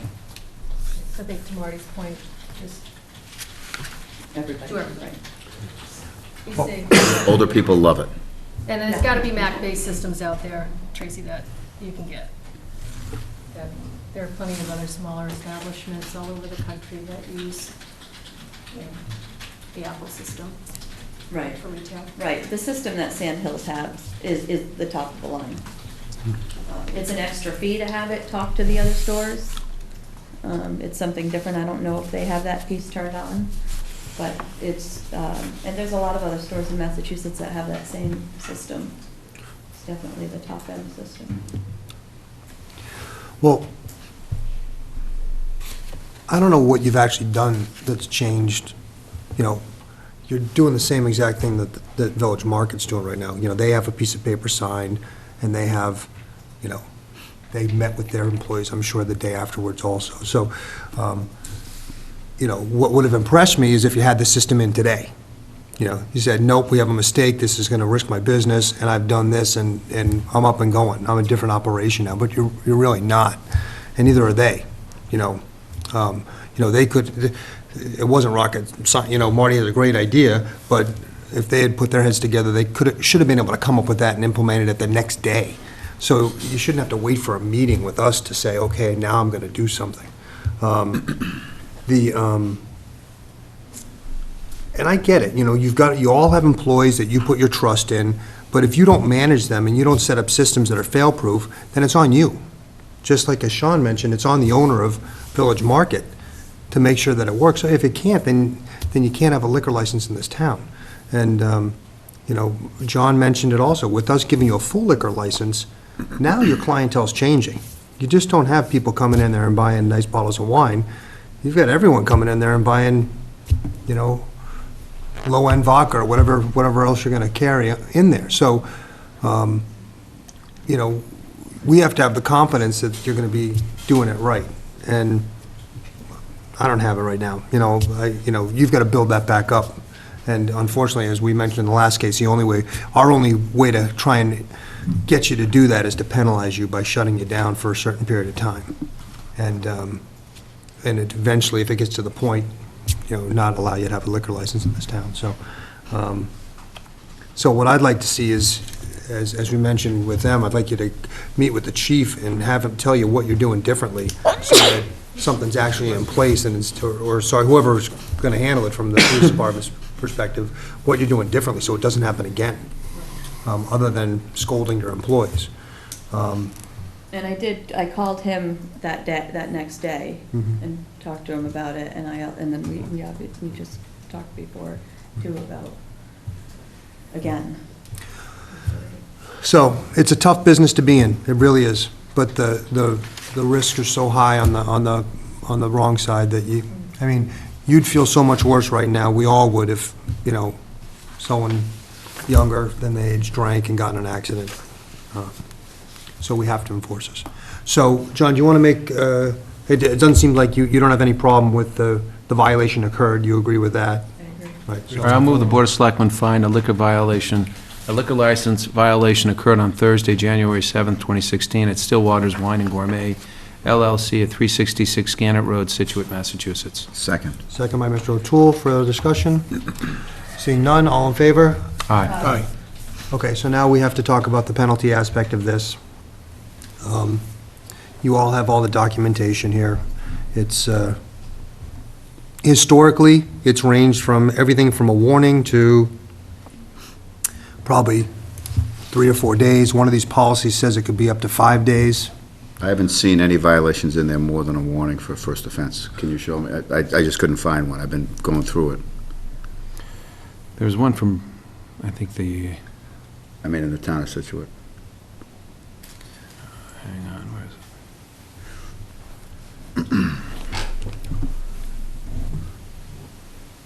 I don't have them all in front of me, but you have the policy in front of you, too. You can see what the guidelines are. I'm talking about I'm looking at ones with, that were offenses that were handled. No, I'm looking at the guidelines. So sale to a minor without ID, first offense 5 days, second offense 30 days, third offense revoke.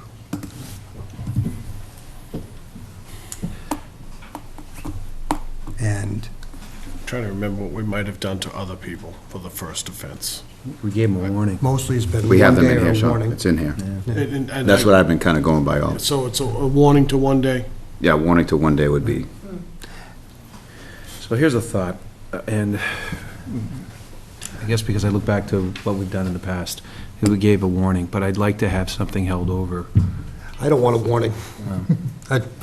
I lost the last one 4-1 on the second offense, and there's no way that a warning is enough for a violation, not for you or for anybody. We warned all these people when they come in and get their license not to do it.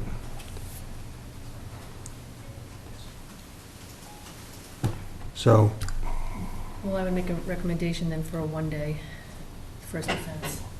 I go along with that. I'd second, yeah. You're right, you gotta have teeth. You gotta have teeth, and a warning is basically a free pass. well, the guidelines say 5 days.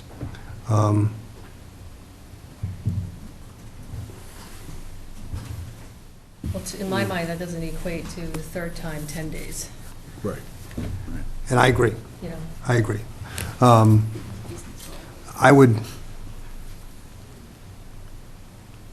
I guess I would agree to a more lenient one as long as there was an upside of, if there was similar to the one that we did for Village Market last time, where we give a higher one and we held a couple at bay, provided that there was no other violation within the next time period. See, I kind of like that, because what it does is it creates, you get a penalty, and then you have basically kind of like a probation period, and providing there's nothing wrong, you don't get hit with the additional dates. I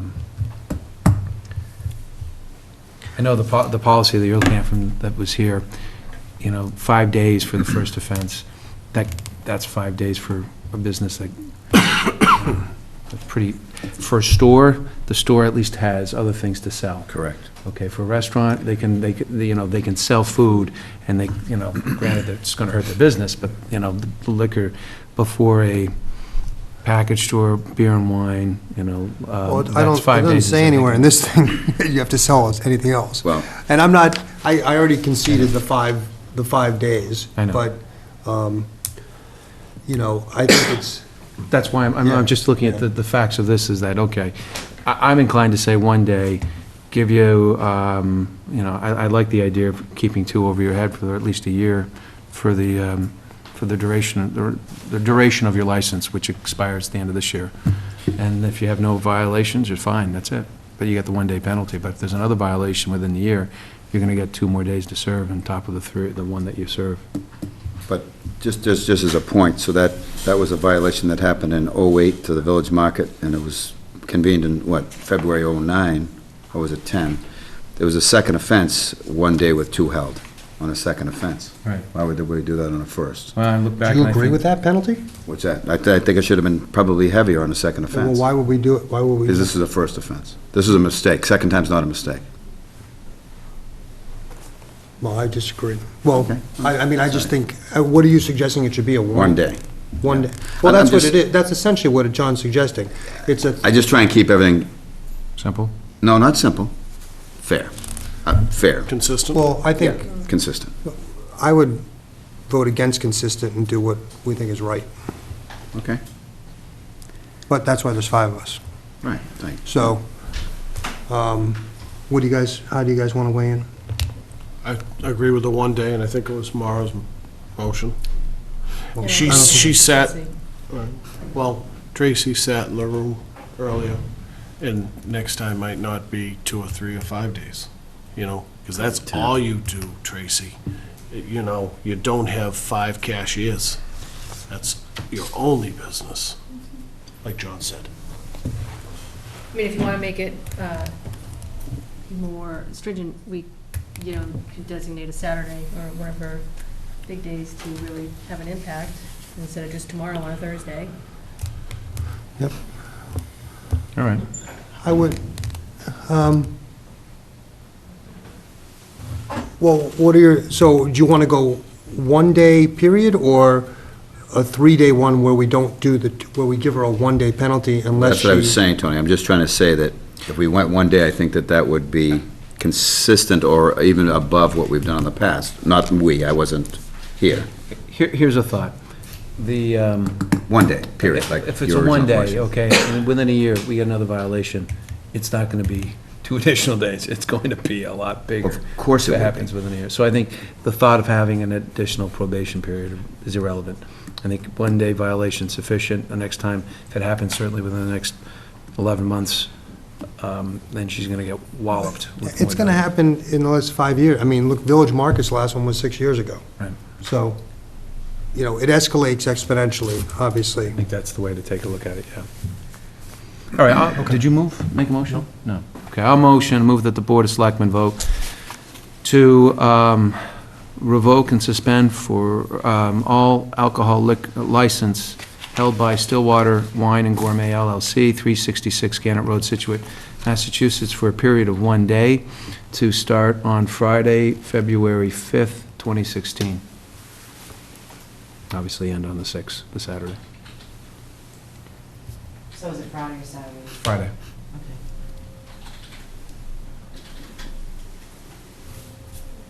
Let's say during the week, not necessarily weekend. That's why I did second it, John. Okay.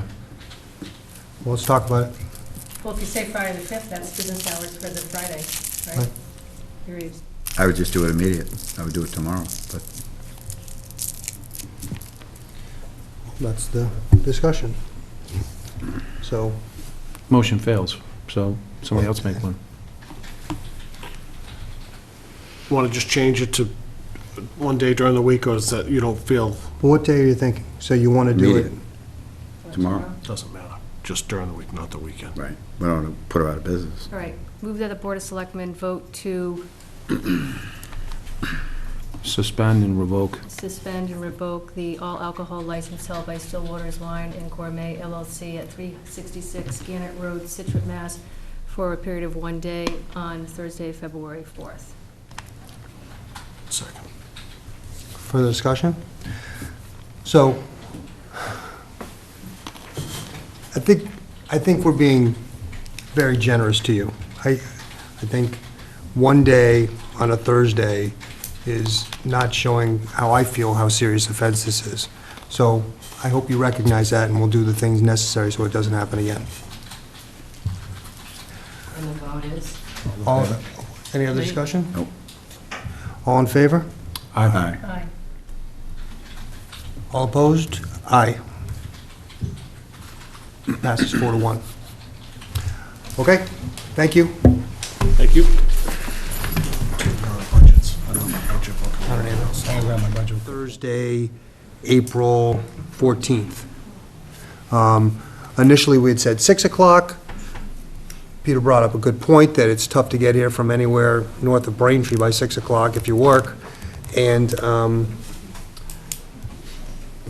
we're trying to juggle, and then Chief Stewart brought up a good point about seniors and it going late on the other end if we start Too late. 7 or after that. So there's no easy answer.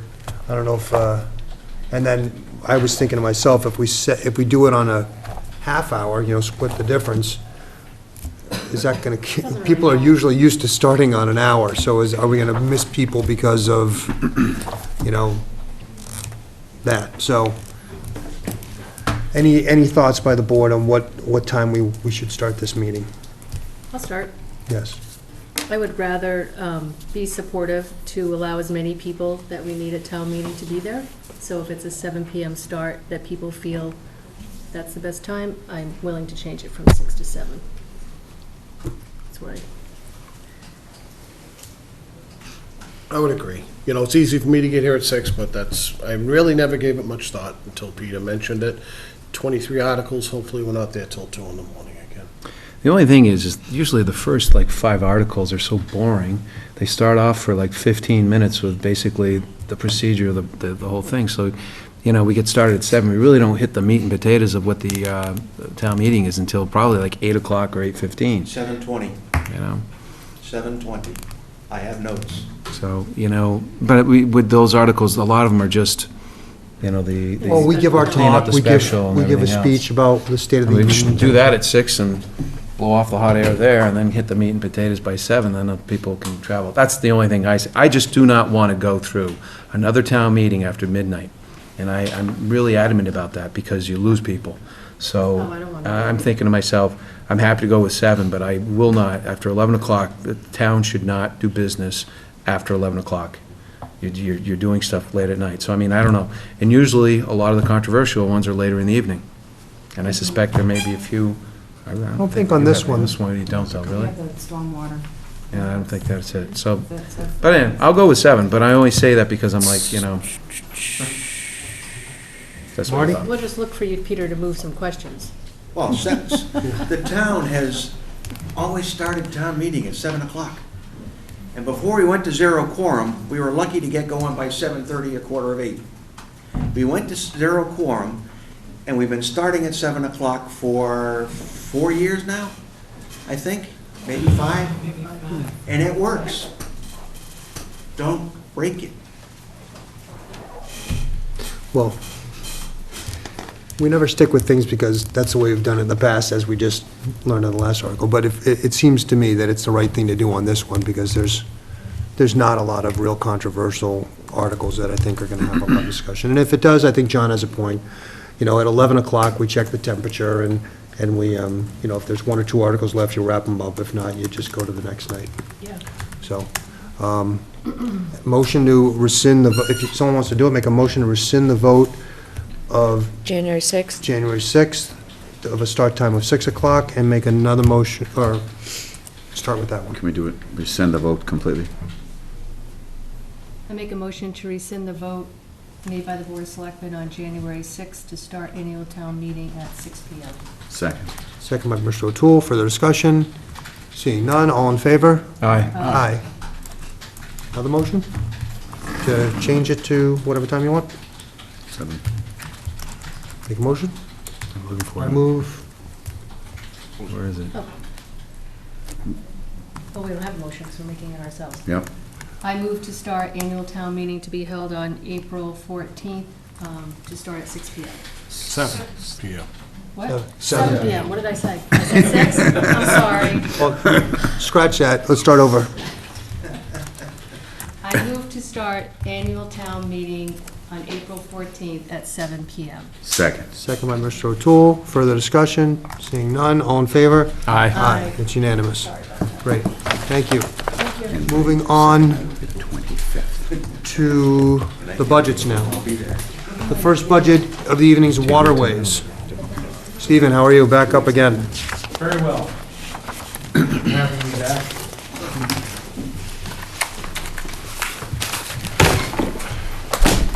Okay, so we have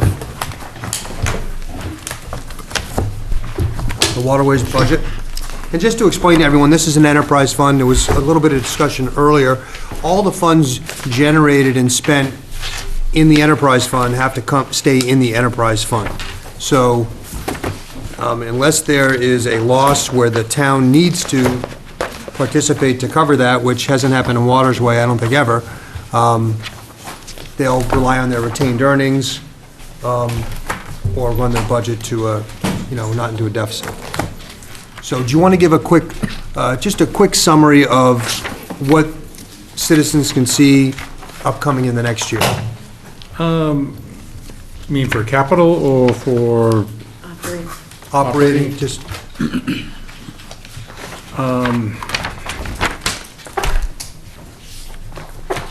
The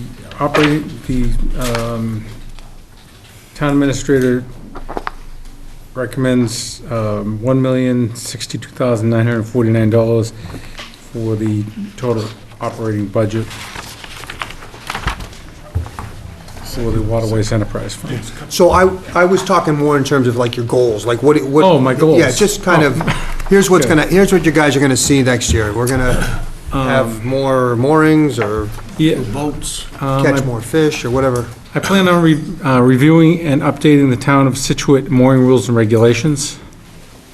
Remove and correct problematic rules and regulations that create loopholes in the management and oversight of the mooring fields throughout the town of Scituate. B, with corrected rules and regulations, the harbor master will be better able to administer the mooring list and award moorings in a more timely and equitable fashion. C, by reviewing and correcting the mooring rules and regulations, it will eliminate any gray areas in the management and enforcement. Gray areas. The second one is close out the salt marsh mitigation project. Work closely with the town, consult in the U.S. Army Corps of Engineers to ensure that the mitigation project is completed to their requirements and satisfaction. Continue to remove storm rack and debris from the salt marsh area that has been replanted. Educate harbor master staff on the importance of keeping the general public out of the salt marsh project area so that no further damage is done to this area.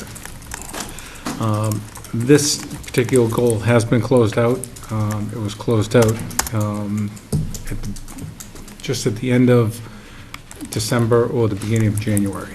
It was very important that we get it done because it had the potential of holding up any future dredging projects in the harbor if it wasn't done, and that's why it was one of my more important goals.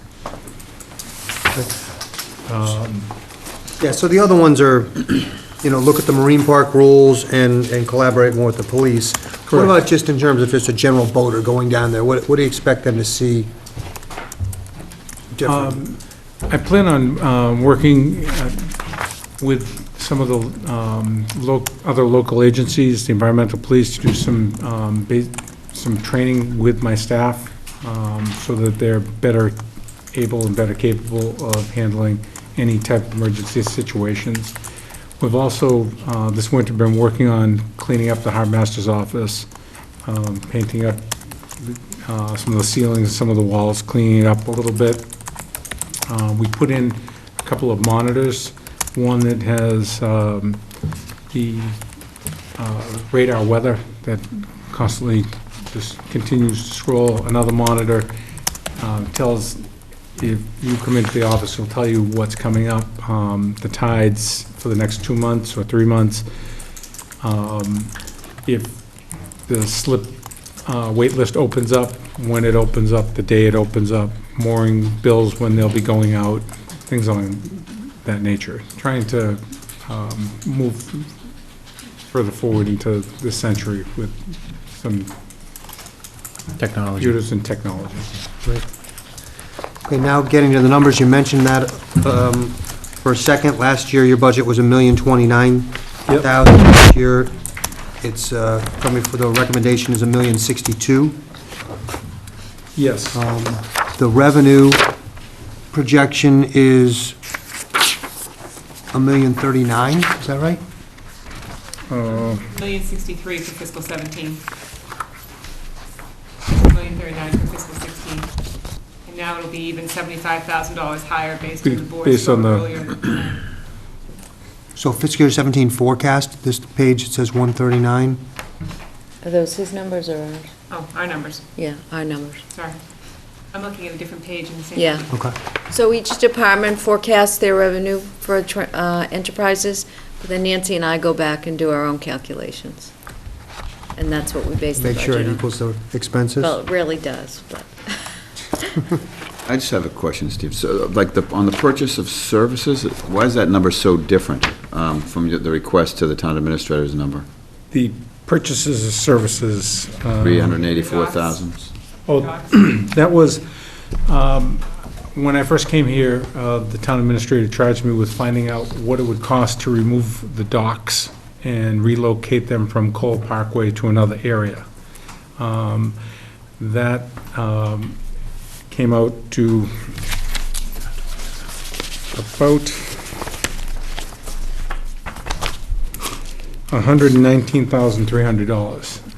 So if we wanted to take the docks from Cole Parkway and instead of leaving them there and relocate them into an off-site location, we'd have to have additional cranes, tractor trailers, truck drivers, and that would not account for any damage due to the docks driving over the roadways. What would that I'm sorry, what would that cost? $120,000. $120,000. It's a supply a crane at the waterfront area. The crane is- Tomorrow for a car. Sean and I will do it for 70. Well, you gotta go, it's round trip. It's all right. It's 2 cranes, supply 5 trailers and trucks, have a constant flow of floats leaving the work area, supply upper crew at the water side, and another crew at the storage area. This is based on 3 crane days. Steve, I'm going to stop you there, and I'm going to jump in before John does and say, one of your goals is to find a cheaper way to get those docks somewhere else. Well, I have a question about that. So one of the cranes is already there, though, right? I mean, there's one Yeah. crane's already figured in, so Yeah. it's only the additional crane. Correct, but that's what. It's $120,000 difference, huh? Well, what do we, no, is it difference or what? Difference. I mean, if we were to move them. How much does it cost us just to get them out of the water now? Now it's. Well, it's round trip, to get them It's in and round out. trip. It's- This is yeah. Bring 'em in and Well, you out. still got to put them back in the water. Yeah, but we do a lot more ourselves than we used to do. Correct. And, you know, Steve's still fairly new at it, and, you know, but used to be really outsourced. And now, you know, the Our staff is does a doing lot more of it. Where are you proposing moving them? There was a location, a storage location, and that was $14,000. That was, we just asked a contractor how much it would cost to move it to another location that he had. We don't know where? It's somewhere in Scituate. I didn't ask specifically what it was. Okay. If it's not town-owned, you'd have to pay rent or something. Right, you and know, that's right. what that is. John Danny. And you have to have somebody, you know, it has to be in an area where people aren't going to be offended by the smell of Right. docks and. Well, walking dock along the debris. water, it's really bad. Yeah. I mean, I had a thought of putting them there and shrink wrapping them, covering them up. This- We have we have a problem with the docks blocking the beautiful view of the harbor. Yeah. So we have to find somewhere else to put them, even if it's further down towards away, so that when you walk up into Bless the you. parking lot there on that side of Cole Parkway, that you still can see. So if they were further down towards the other boat ramp at Cole Parkway, that would be fine? It'd be better. Don't you agree? It's a possibility. I only mention it because I thought I heard that somebody in Greenbush was going to be storing docks there, where, what's his name used to be, That might be the location. Fitzmill was. Well, that's private property, so. Right, but, I mean, if they're gonna be moving stuff there, I can't imagine they're spending $120,000 to move docks, you know, to that location and back. I'll find out more. I'm only saying it because I'm like, you know, I've been. If you can just look into other options. No, I have no problem looking at other options. Let's put you I this also way, thought Steve. about splitting it up between Cole Parkway and maybe lowering them down and bringing some over to Jericho and having them, so instead of 5 high, they're 3 high, or 2 high, 2 high. Spread them out a little bit further. I'll let John have the last word before we... If, you know, I know you have goals with the town administrator, I know your responsibilities with waterways. I can just tell you, Steve, this has been an ongoing issue with your predecessor, and I know from the board's perspective, it's an important issue. And I think it's important because I know there are people who say, well, they've been there, why change?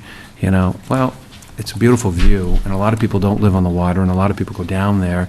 It's, you know, one of the most scenic views of the South Shore, and I just find it really incredibly hard to believe that we got a wall of docks there. You know, it's too bad.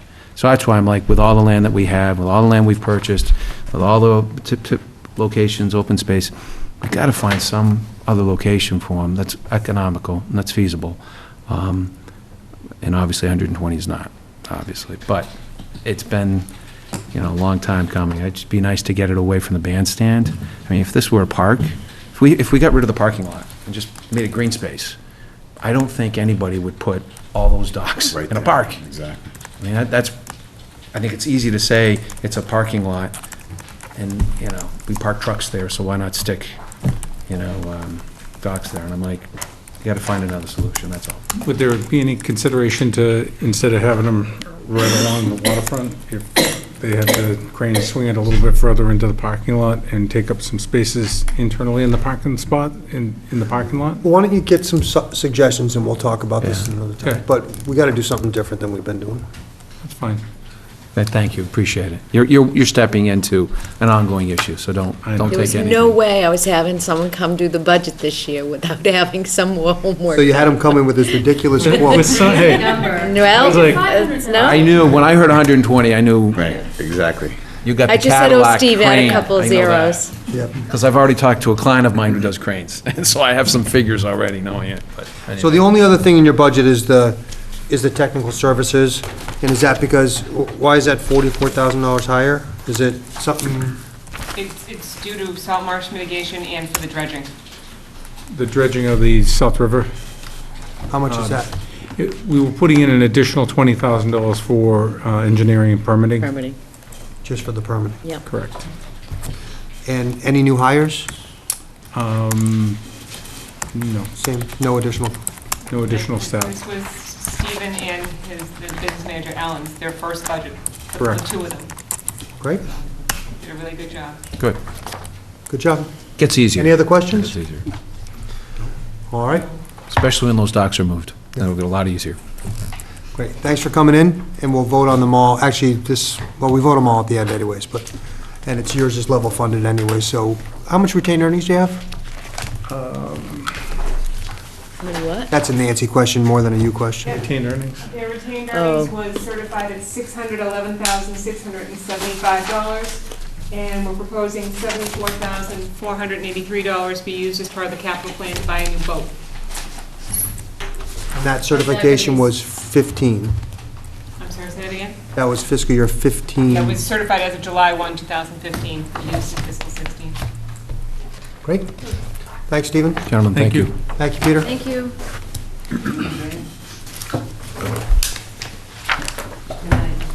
Now we're on to the police department. Chief Stewart. That's number 210. 10.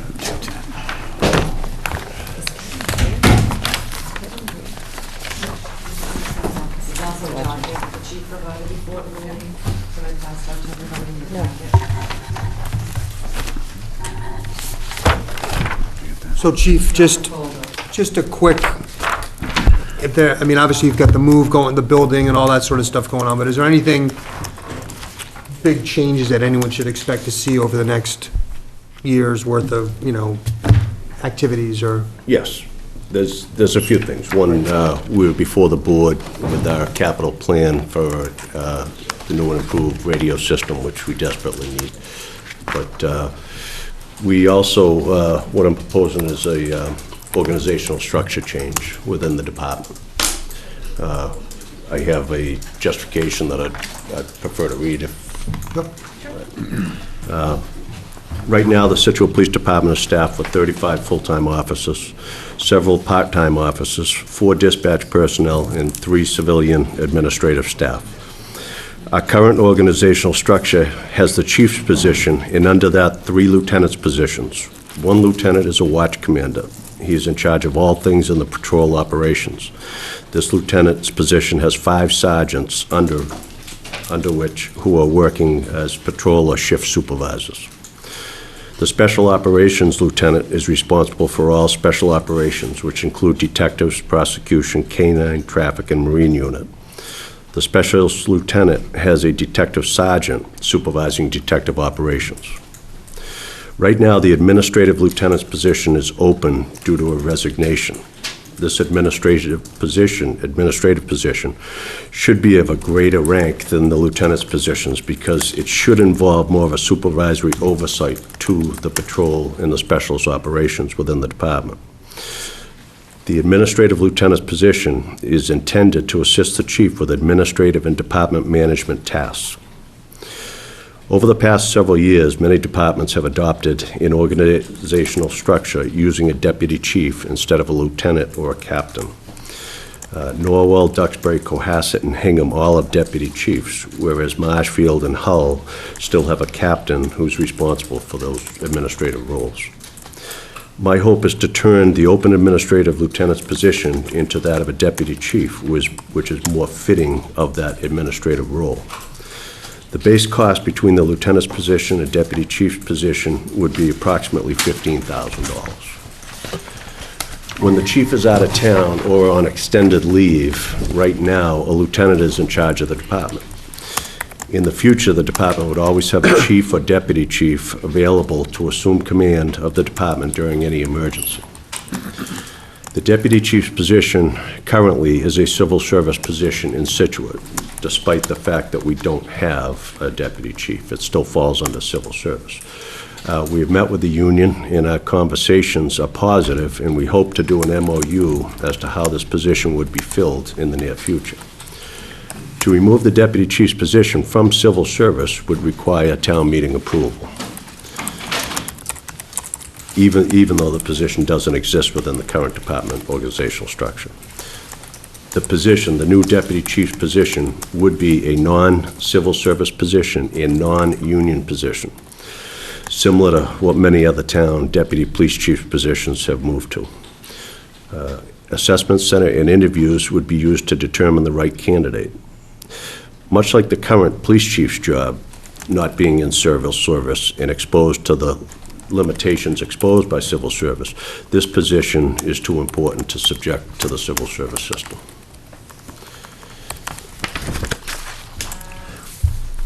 Great, so you're gonna work with the town administrator and try and figure out what it's gonna take to get that? Yes, it's being impact bargain with the union. We're in the process of doing that now. The meetings that we've had have been very positive, and we believe that we'll be able to come to, a conclusion with the union on how this position is to be filled and operate. Great. Would it be filled as of July 1st, the new budget, or do you have room in this budget? It may not be. It would be effective at July 1st. It may take a little bit of time after that to get the assessment center and the interviews going. Oh, okay. Town meeting has to approve it. We have to approve the change? Okay. Town meeting has to approve removing it from civil service, so we can't do anything until town meeting does that. Yeah. And when would that be on the warrant? That'd be a special or next, or would it be a year from now? It's on this town warrant, on which this is one. why, Okay. speaking with you, the funds have been provided in my FY17 recommended budget for the position. Great. Okay, a couple other things that, once the new building's complete, I want to roll out a Citizens Police Academy, hopefully in the spring of 2017. We had a Citizens Police Academy which ran for 2 or 3 years, probably a dozen years ago now, and it was very successful. We had a lot of success with it, a lot of attendance, and everybody who went through it was extremely happy with what they learned. What is it? What Citizens Police Academy? What is a Citizens Police Yeah. Academy? It's, what we did in the past is we had about 15 to 18 people apply for it. And from there, probably once a week, they would come and would meet for 3 hours. And we teach them every aspect of law enforcement, being a police officer in a town like Scituate. That includes ride-alongs, it includes going to the court, it includes, going on the firing range and, law updates and so forth. A lot of classroom, but a lot of fun stuff too. So is this more for teenagers or young 20-year-olds, or is this kind of like? 18-year-olds, we've had 70-year-olds. Yeah, okay. Can I jump in here, though, Mike? Now's the perfect time. And John, this is perfect for you, and Tony, I don't know if your oldest knows about it, but would you please just take a couple of minutes and explain to the board what you have done in conjunction with the high school, taking, what's the program called? My son did it, and it was It's an internship. It's the high school finds kids within some programs over there that are interested in law enforcement. Most recently, Sergeant Gamartin, who runs this program, he had 5 kids come over. They're all seniors. They're interested in law enforcement. And he has a system that he puts them through. They go and they do ride-alongs. They come over and they meet the town administrator and learn town functions. They go to the courts. They go down to Plymouth, the sheriff's department, and learn forensics. And they go to the range. They shoot simunition guns. But it's a very good program. Sergeant Gamartin has done a great job with it.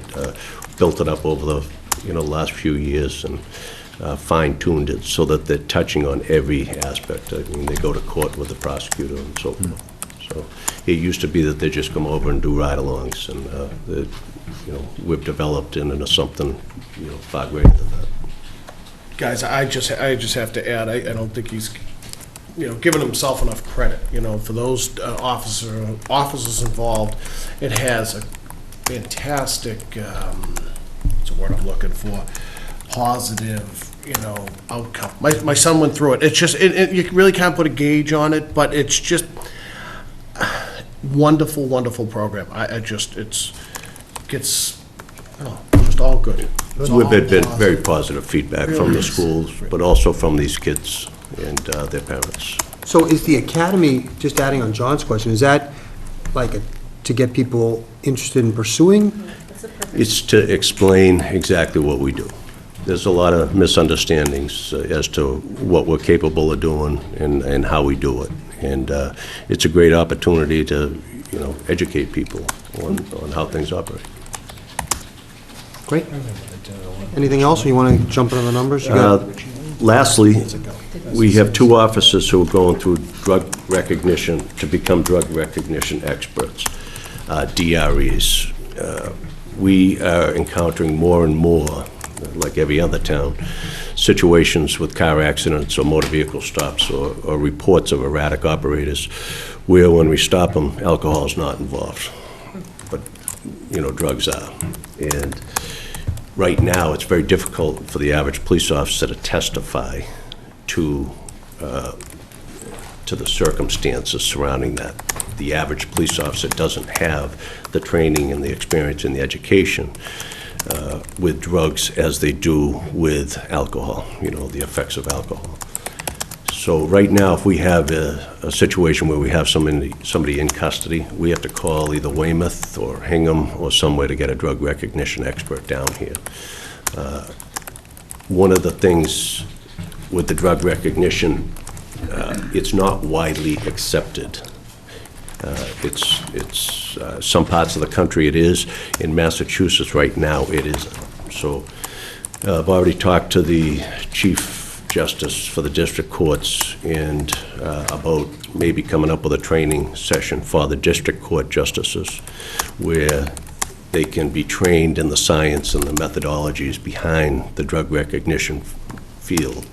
And that, as I likened it to very similar to what we faced back in the early 80s when the breathalyzer machines went to all automatic computerized. And, it was several years of experts testifying in front of district court judges before these machines were verified and that the results were accepted by district court judges. And I think, it's something it's a battle that we have to fight, and we got to start pushing it because with the medical marijuana, and we don't know what's going to happen the next general election.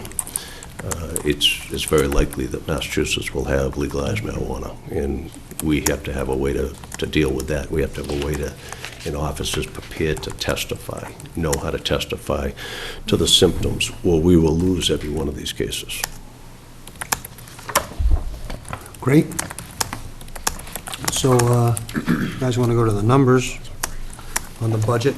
Last year's budget was $3,907,000. This year's budget is coming in at $3,820,000. A little bit less, although a little bit of that has to do with expenses going the other way. Are there any new positions other than the one that we talked about, the deputy chief? Are we adding any officers that weren't in the budget this year? No. We have vacancies right now. We're in the process, I believe it's next week, we have 2 days scheduled for interviews. We're going to interview, I believe it's 10 right off the bat, and what I'm trying to do is fill the part-time, permanent, and intermittent jobs. Right now, we don't have any PIs, as we call them. I want to get those numbers up to, 6 to 8, maybe even 10, because with Officer D'Angelo retiring, he just notified me he's retiring within the month or so, and that's going to leave us with 4 full-time openings. So within a year, these PIs, if we hire 6 or 8, or however many we hire, we're going to go back under the number of 6, which I'd like to try to keep as a steady flow. But it depends on, it depends on the list and how these kids do and their preparation and the interview. We do have a list from Civil Service right now. We have, pretty much all kids from Scituate on it, so. I just had a quick question, Mike. So as far as the deputy chief position, what happens? That lieutenant's position just becomes that? Does that eliminate that lieutenant's position? Yes, we would go down to 2 lieutenant tier under the deputy chief. Perfect. That's what I thought, but thank you. Repair and maintenance, that went down about 27,000. That's because it went to the Lubricants. other budget to DPW, right? Yeah. And so they'll also be in their new building, so they shouldn't have as much repair and maintenance. Oh, that's for the, yep, that's not for the vehicles. Did the marine and vehicle parts move elsewhere, or did we just cut that out? I'm just looking at last year's and this year's, goes from 80 to 0. Which one is that? That's fuel and lubricants. Yeah. You're reading up rather than reading down. Oh, okay. Gotcha. Yeah, those things weren't cut. Yeah. What about materials and supplies? That's the sum of that. It is? Okay. Yeah. What about the training? Is that coming from a grant? That was one of the ones that was consolidated. Yeah, so they still have access to their training dollars, they're just in the town administrator's budget. Oh, okay. Any other, Okay. any other questions? That's good. Great. Thank you, chief. We are going to vote them all together once we add them all up and make sure they hit the number. Excellent, thank you. Great. Thank you. Mr. Chairman, can I just ask a question? Yeah. We had talked about having the chief come before us at some point, maybe it's after the budgetary process or whatever, to talk about the opioid situation in Glad. town and just give us an update and Great. at some point. Yes. That's a good idea. Yep. Can I just add one thing to that? Maura just reminded me, our Facts Coalition has been invited to testify at a State House hearing on, what day, Lorraine? Monday? Tuesday? Monday. As a model for everything that this community has been doing. Yes, and it will be Anne Marie, somebody from the police department, I think, myself, and one other person, so, yep. Great. That's awesome. They do a great job. Yep. Thanks, chief. Thanks, Chief. Thanks, Chief. Mike. Moving on to DPW. Good evening. Kevin, good evening. Number 400. 400. We're just gonna go for a 10.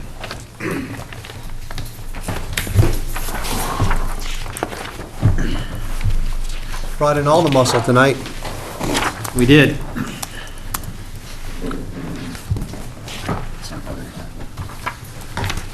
just so everyone in TV land knows who you are, if you can just say who you are and what department you're on, that'd be great.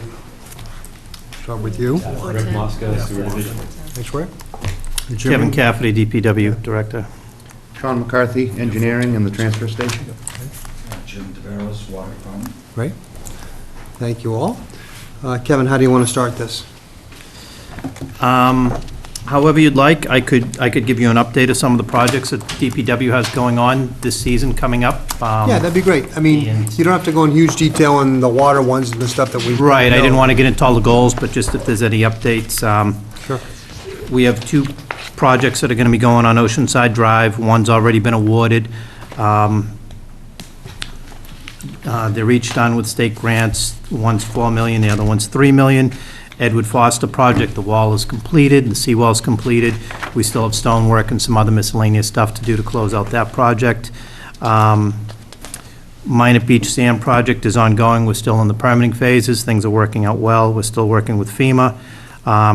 In the sewer department, coming up in April, we're going to start putting in the flow meters for the I&I all through around town. We've picked 12 different manholes that we can get readings and get the flows so that we can figure out where we're getting the most inflow and infiltration. We're going to be doing, probably, the way it looks is probably right around May, we're going to be starting the work on the Chain Pond Pump Station off Hadley Road. We're doing some upgrades to the Sand Hill Pump Station with a new generator. We're also repairing, making some miscellaneous repairs with the pumps and other areas. Sewer Department's going to be working on the SCADA project. They're updating their computers. They're getting rid of the Windows 95. That's ongoing. Let me see, the water projects will be ongoing. We've got 2 more water projects that we're prepping to get out very soon. We're hoping within the next couple of weeks, we'll be out to bid for them. One is 3.37 miles, the other one's about 3.89 miles. They're all over town. We have the remainder of our 2C project, which is down around Lawson. It's going to finish what's going on down Captain Pierce, and then we also have some other miscellaneous streets that we're going to pick up from that project also. We're expected to do the paving for the projects 2B, 2A, and 2C that were completed this year. We're looking for early May to get that work done and get those streets cleaned up. We've already written a letter to the contractors informing them that work will be going on, and we want it done at the beginning of the season. We're in the process of completing the installation of a new water generator at well 22. We have Tilden Trail that'll be starting up. That contract has gone out to bid. It's been awarded, and that should be starting up in April to May. The Country Way Trail is getting ready to go, and that's a good chunk of what we got going on. Sounds a little busy. And then, Rick, I know you've got some capital projects going there. Yes. Other than just fixing that computer that, it's funny, Sean and I were in there and... Are you playing Pong? It is the oldest computer you've ever seen, and it literally controls all of the sewage in this town. So if that, Windows 95 software crashes... Not to slow anything down or anything, it even get better today. Rick said they were trying to take off the logic from the old computers, and the only way they can is with a floppy disk. The disk, there's no disk drives or no ports no USB ports or anything to get the data off, so they're scratching their head. That's why we hired... Get a bunch of monks in here to write it. Great. So want to start with the numbers in terms of, unless, Jimmy, did you have anything in the water side to, any capital stuff going on there? Yes, we're doing a few things in capital. We're going to be repairing our Maple Street tank. Was put in service. Oh, yeah? So that'll be, that's well overdue. So, we're also going to move, we're doing some studying on well 17 to see if we can put those back into service, which is about 270 gallons a minute. So that'll be a help. That the one at the bottom of Tack Factory Pond Road? Correct. You know your wells. It does, and we're looking also at the clear water pumps to do some repairs and replacement to those. Those are the original pumps, I think, from 67 or 66? 68. So. Okay, so into the numbers. For the first one, 411, which is engineering, so Sean, right up your stuff. Last year, you appropriated $687,000. This year, the appropriation is $647,000. Again, all these are a little bit lower than, because some of the expenses were taken out. Are there any new positions that aren't in the budget this year? No, not the upcoming year. The position was filled. Right. That was open. And it's pretty level funded. From the previous. Yeah, from the previous year. Legal advertising, I guess, stuck out as that. Goes to.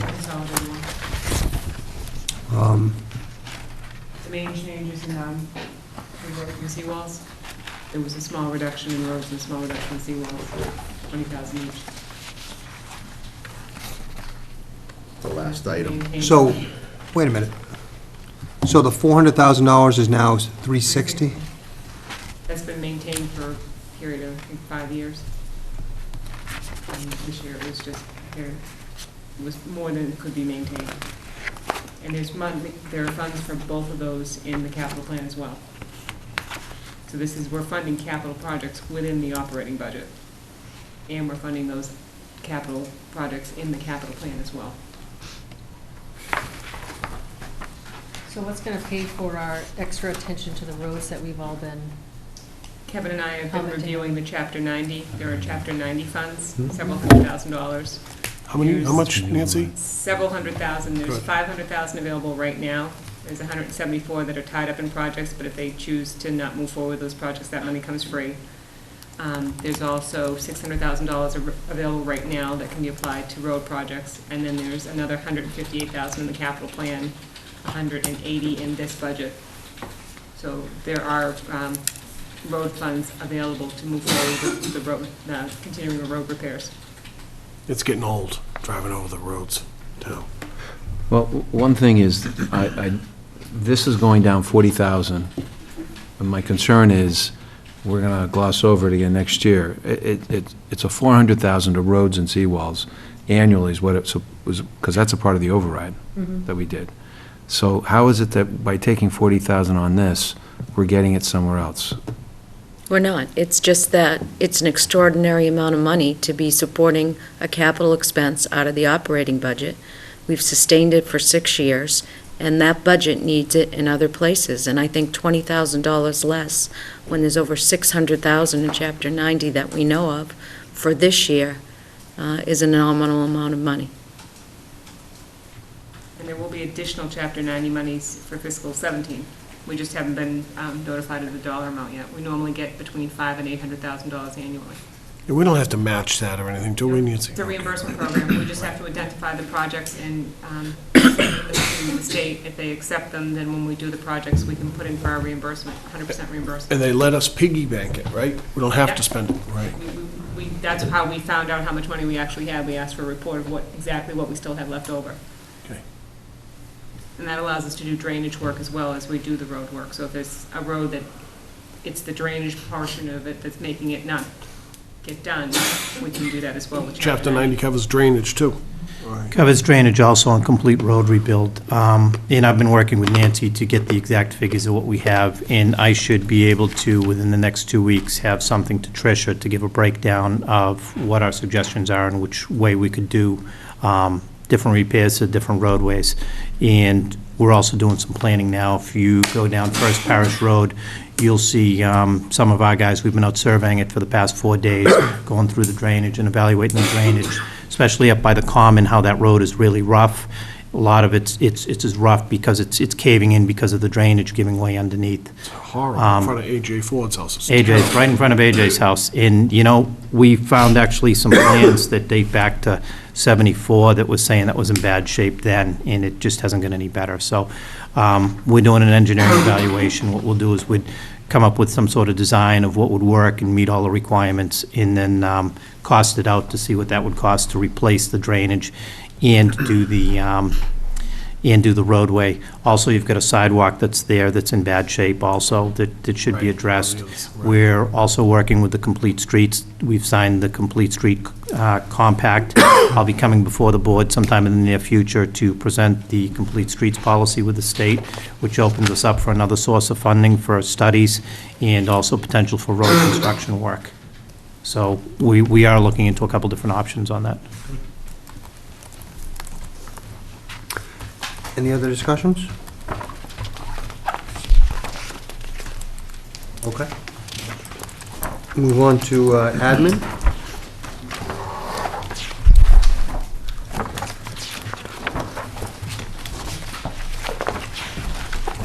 So last year was 136, this year's 138.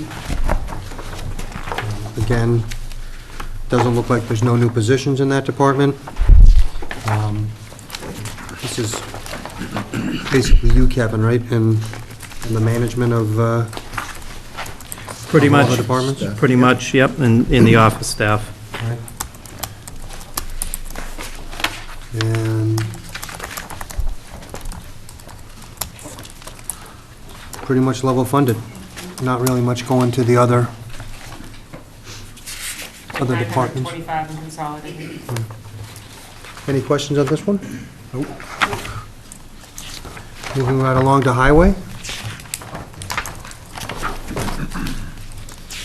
And Mike apologizes, he is at the, he's coaching tonight, so we'll wish him luck. He's going to come into your next meeting, but he has a hockey game tonight, so he couldn't make it. No problem with that at all. You want to do it anyways? We might as well do it while Kevin's here and we can, so last year it was $1,046,000, this year's $1,015,000. How much of it is going, Nancy, into the consolidated stuff?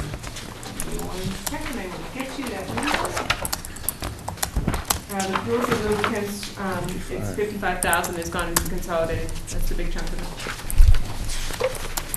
So, so that would bring it up to 160, so 146 to 160, again, nominal increase in that budget. No new people, right, Kevin? No new people for highway, correct. We do have a vacancy, yeah.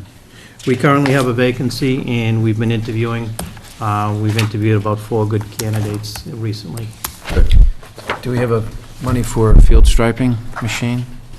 That's in public grounds. Okay. And we're working with rec. As a matter of fact, if I don't want to get off track, but I met with Paul Sherry today, and we came up with a plan of renting one until we purchase one in the next budget. Okay. And it's also, we got 3 prices. One of all companies were willing to do rent to own, so the rental will go towards the purchase price. Good. So hopefully we're all set on that. That's a priority, and I told Paul we want to have it here in March, not find out in April that they let the last one go. Great, everything else is pretty much level. Any other questions on this from the board? Great. So that's the last of DPW. Public grounds All also. right. Oh, I hit, why don't we do, are we doing lights? We'll just stay in order, and we'll do lights next. Snow and ice. Snow and ice, I mean? All right. Snow and ice. Snow and ice? Hopefully we'll have a surplus. Yeah, we should have, right? Well, let's hope. We have filled, we've filled the salt, we have filled the salt shed up, which was a significant cost. And we have been out at 7 times already. It doesn't seem like it, but we have been getting a lot of calls at night with freezing, that we go out and use a lot of, we salt the town because the streets get bad once the police call us and notify us. So in 2015, when we got all that snow, it was almost a $900,000 budget. Then last year, or this year that we're currently in, $497, and then this is a budget that you can level fund. So we budgeted $497 again this year. And are we on track? We must be under budget this year, right? Yeah, so far we've spent $270,000 and $200,000 of that has been for salt. How much did we spend on salt in the big year? 2 years ago? I'd have to go back and check. We had a much better price. We got our salt. We filled it up in the summer, if you $48.90. remember, we got it for $48 as opposed to the 60-something dollars from the state bid list that last year, so we had about 2,000 tons at the $47 rate. Any questions? 48, we're paying 65, thereabouts? I want to say it's 66. We actually tied into the same price as Cohasset because we went with the Norfolk County bid it's a little lower than the Plymouth County bid. So because we're on the border, we're able to tie in and stay with Eastern Mineral. Any questions on that one? Is our brine truck fixed? Are you having issues with that? We are having issues with it. We're Did it ever get out and used? I mean, it seemed like you only had it for like 1 year. And then it had problems. We had it running 2 years, and we had some problems last year with the truck itself. Well, past 2 years, because it hasn't been out. No, it hasn't been out. It had been out the first 2 years. We're going to be reviewing the efficacy of continuing that in the next year. The weather Not using it? It's not worth anything, Mara. It's a 1986 or something like that. Is it the truck or the system? Or both? Both. We're looking at both. The truck is an old truck. It's beyond use. The conditions have to be just right. I do it for the state, and we mix liquid with the salt. So, what we have is just a tank truck. And the state has a couple of those, but they very seldom send them out. The conditions have to be just so, or it's a complete waste of time. So, maybe that's part of it too, but you can't always use it. And we had where we set it up at the transfer station, it's hard to have the mechanic run it and then get back to work on plows and some other stuff. It's been some issues. Right. We thought this was gonna... But what Kevin has done, Al and Kevin have done, is by switching over to straight salt, has made a huge difference. There are occasions when you might use a little bit of sand, but, you're using a lot less salt, and it really does a much better job on treating the roads. And if they put the material down soon enough, it makes cleanup, the plowing, easier and better. So we're using more salt or more sand? No, we've gone to straight salt. Years ago, when I was growing up, that's all you never saw salt. It was just straight sand. And then you swept it for 4 months in the summer, and then you had to dispose of it. Now the salt is, you don't have that, and it does a much better job on. What's occurred with the salt sand mix also is the sand is now classified, the stuff that's picked up by the street sweepers, as a potential hazardous material because it picks up chromium from the roadway, and you have to pay a significant fee to dispose of it. So you might pay $10 a ton to $12 a ton for the salt. The killer is when you're disposing of it and you're hauling it away for $30, $40 a ton to get it disposed of. So it doesn't make a lot of sense to use sand. Plus, it's kind of proven it's only good for a minimal amount of time of what good the sand actually is before it gets run over a couple times and it's wasted. So. Okay. So, I'm sorry, Mr. Chairman, it's 68.36 per ton. 68, okay. next one is streetlights and beacons. So last year was 200, this year's 200. I thought that was going to go down. I thought we were shutting off lights and... So this is actually not in the DPW. The board's voted to buy the streetlights, so this has been level funded because we anticipate at the end of FY17 we'll have full ownership.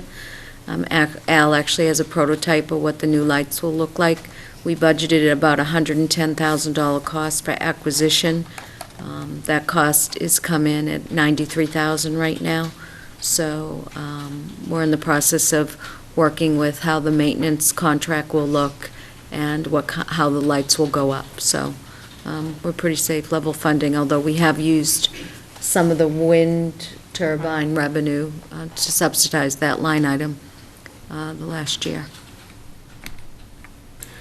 So who's responsible just on the lights on public property, like Town Hall? Is it through your office, Kevin?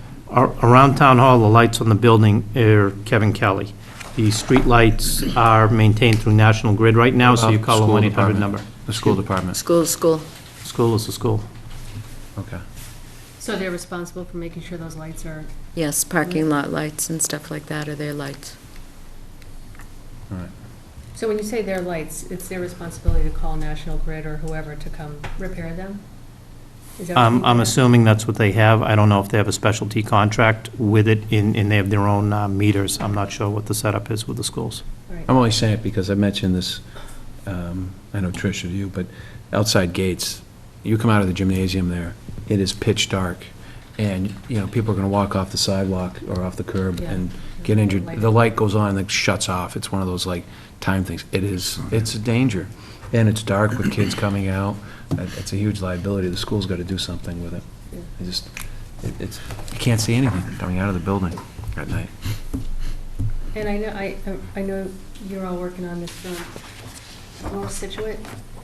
A lot of lights out over there in front of the crosswalks. Is National Grid just unresponsive to us, or what's Talking our about challenge those, there? the decorative ones?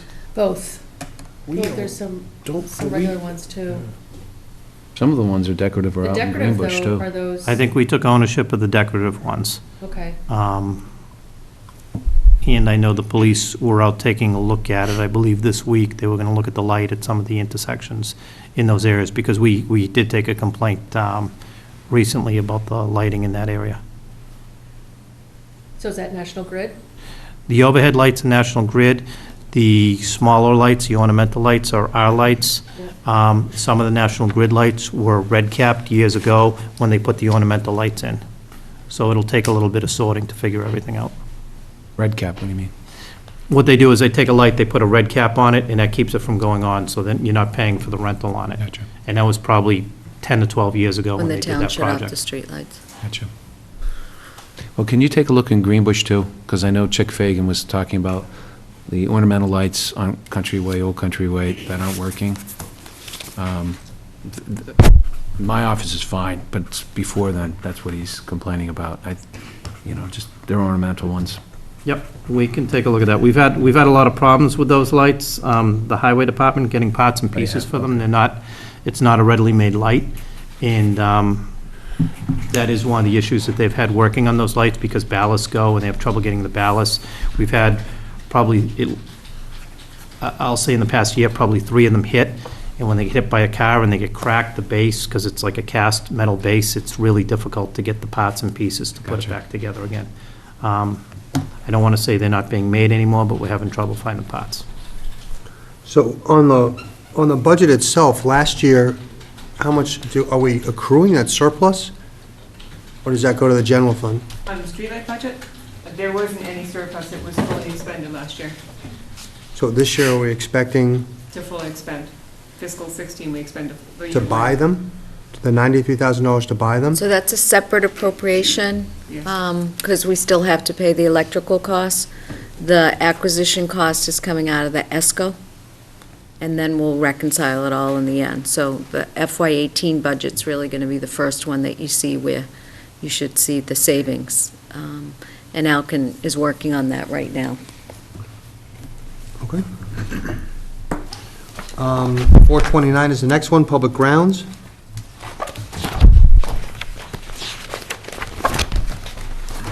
$429.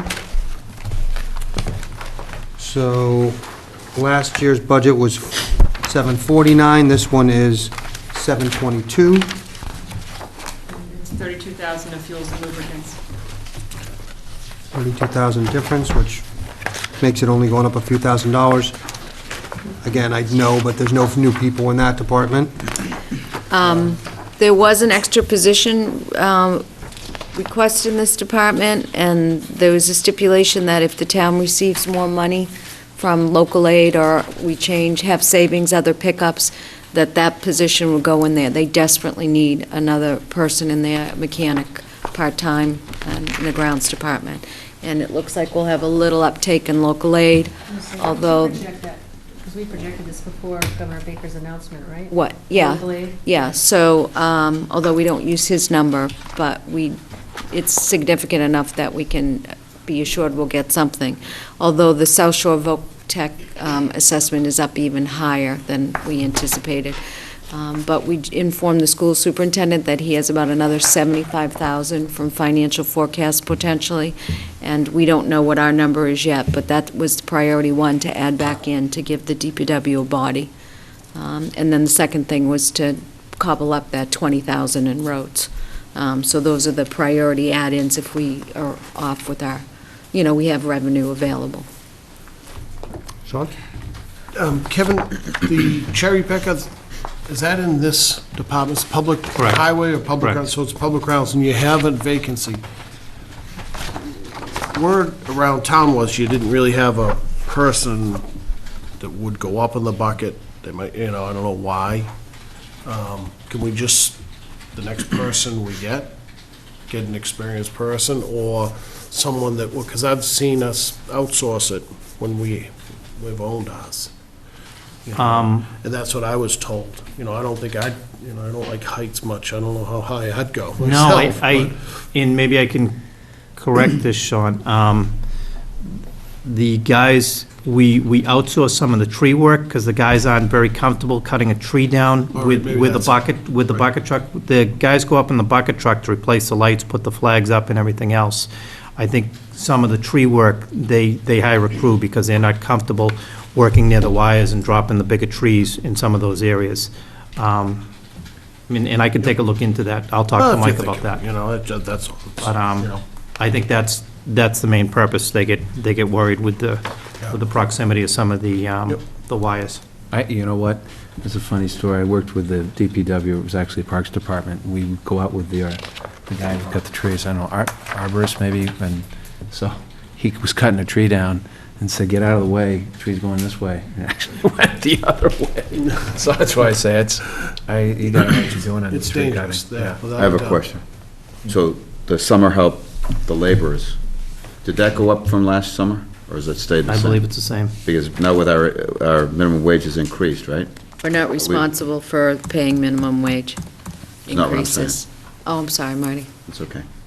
So, in other words, you can get a minimum wage job now paying about $10.75 an hour. I mean, I'm just saying, You're saying? do we plan, are we still gonna be able to fill those jobs at $11.75, I'd like to think so. We were able to fill them. We were able to fill them all last year. Big change since last year, minimum wage. No, and I've been talking to Stephen Salk about it, and he's talking about opening it up to more people and making it more available to more kids as opposed to just a certain age group. Okay. Obviously, they'd be older, they wouldn't be 16-year-olds, but he's talking about opening it up to, kids right out of high school also, as opposed to just being in college and some other things, so. Okay. We're in discussions about that, about opening it up. So hopefully we're all set. We usually find the hardest place to fill is the transfer station, the sewer department. I don't know why, Right. but we do have some problems there. And also in this budget is for the line striper. But transfer stations because weekends. They don't want to work on Weekends. weekends. And they get out and clean the tunnels sometime, weekly too, and that's not pretty either. Okay. We'll see. Jobs are hard to find in Scituate for kids, so Not now, there aren't, I don't think. Well, so do you have them like dedicated specifically to the transfer station? Can't Yes, hire there's anyone. one dedicated specifically to the transfer We used to, station. they used to pull us into one room, so one day you wouldn't know what you're doing until the day of. So if you're doing the garbage, you're out doing the garbage run. If you're doing the weed whacking the cemetery headstones, you didn't know until the day of, and you're like, oh. Yeah, I like that. But then everybody got spread around, so. Yeah. It was easier. One day you had to do the yeoman's work, and the next day you got to go to the beach, clean up the beach. Well, That was pretty easy. the difference is probably in the training. Mike will go over the training on getting the kids with the weed whackers. Jimmy will go over the training on how to paint hydrants, because that's one of the things we want to do, hopefully, is have the worker go out and paint some different hydrants. Rick, I don't know, what are you gonna have him do?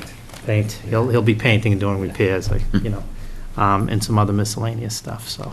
Just a thought, that's all. Kevin, how's that rubbish truck working? I saw it around town the other day. Guys seem to love it. It's saving a lot of time. It's easier dumping. It's compaction. You were talking to guys at the transfer station the other day about it. Yeah. So far, it's been positive. Hopefully, where it really saves us a lot of time is right, during good. the Summer. during the summer. Right. You know, we still have to go out with a regular truck to take the recycling out. Right. But, you know, that's still, it's all doable. Good, I saw it out there. It's manned with 2 people though, right? It's manned with 2 that's people.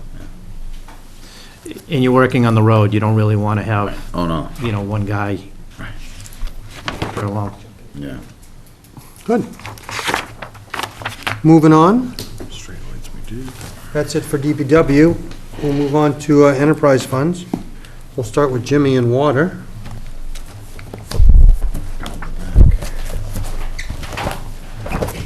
It's the blue one, 65.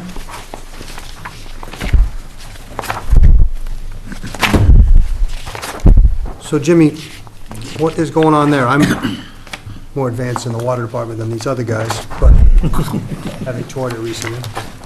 Why don't you fill them on, any equipment, what changes could we see expected in terms of your operations?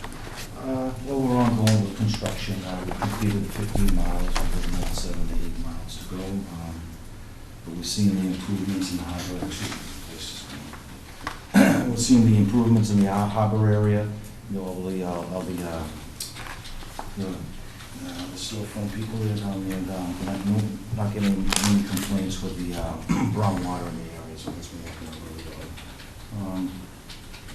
Capital, we get a lot of money coming back in capital, so we can invest in the equipment that's been aged, so we're excited about it.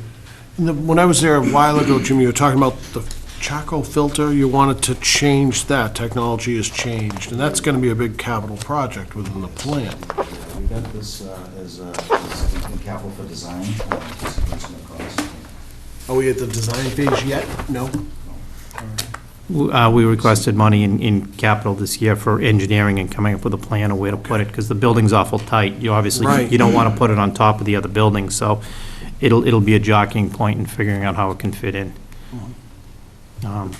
So that's it, and Jimmy's right on the money. It's, you know, knock on wood, it was the first time I didn't have anybody from the Mill Wharf in, or the fish market or anything else off Front Street, so, you know, it is improving in the area.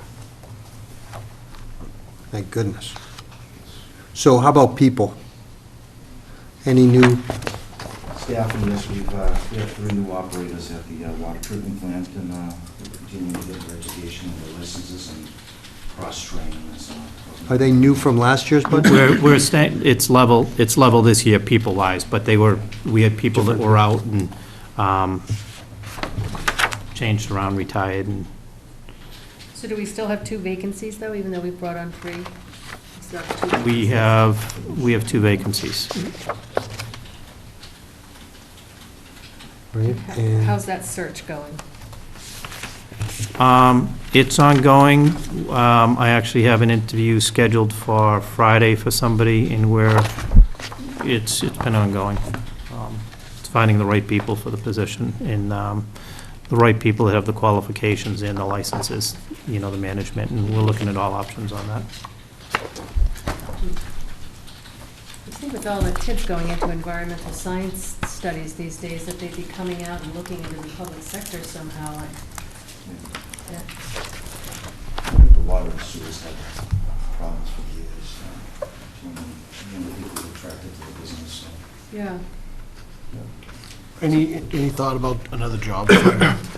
Another job fair? We had a lot of people show up. Was it a year or so ago? We had a lot of people show up, and we've had some decent candidates around that have come in with hydraulic CDLs and a lot of different experience that's pretty good. You know, for like the management position, or even like the foreman's position, you want somebody that's got some other experience from another town or municipality. We kind of want to steal away, I think, you know, not to be like that, but would, you know, Right, people I think do it that'd be to our us. best candidate, as opposed to starting somebody from scratch. And that job fair worked out great. We got some great operators from that. Did you? Guys that are working on, yeah. I told you, one of the guys I had mentioned, Mike Creechin, had just retired from Gillette a few years back. He's got a doctorate in environmental science. He invented the you know, the strip you have on your razor, on the Gillette razors, he came up with a patent for that at Gillette, and now he's working in our water department as one of the operators, and he's going for all his licenses and moving along right up the ladder with the licenses pretty good. But even somebody with all that education, the state won't bump him and let him take the third or the fourth tier test. He still has to start at 1, get so much experience, and then go for the 2, and then go for the 3. How old is he, Kevin? I'm gonna say, you know, I'm not sure about age, I'd say he's maybe. No. Oh, no, I'm just saying, like, older than me, younger than me. I heard he loves it. He's retired. Much younger. Well, you're than you. 32, Marty, so it's hard to judge, I know. you know. Much younger than you. Strip from the razor. I did hear he loves it, though. He did this business at Second any age. career. He does, I think he does love it, and he's doing a great job down there, and every time I run into him, he's, And was he a result of the job fair? yes. Well, that's. Yeah, so, and that's worth its weight in gold. We did very well by that job fair. Got one person, I think it's. We got more than one person. I think we took up about 4 or 5 people out of the job fair. Right, And we have a running list, too, of other people. right. So Nancy, the budget is going down $175,000. Debt's going up $125,000. Riddle me that. Part of it is in wages and salaries. Yeah, I saw that. There's a little bit Jimmy there. spoke, they had body creep. They had a position that was added in a budget cycle, the way it should be. Then a couple of bodies crept in, so that they actually ended up 4 bodies up. So we've corrected that in this budget. We're But back it's- to where we should be. Yeah, but that's not $300,000. That's part of it. If you look at the salary line. It's 70. On that one.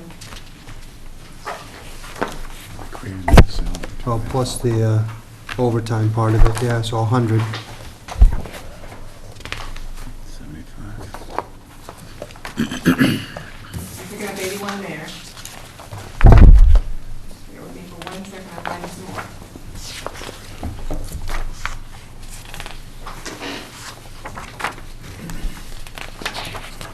We also picked up in assessments, the Marshfield assessment. It's quite high for fiscal 16. We haven't received any bills yet. And based on the information that we received from them, we. Well, that's revenue. I'm just looking at the expenses. I think that's about 20 to 30 grand right there. That's also a payout, Tony, for what we pay Marshfield to Where's that? receive the water. What line's that in? Charges and assessments, it's on page 9, the last item there. It was 355, it's going Oh, down right. to 26.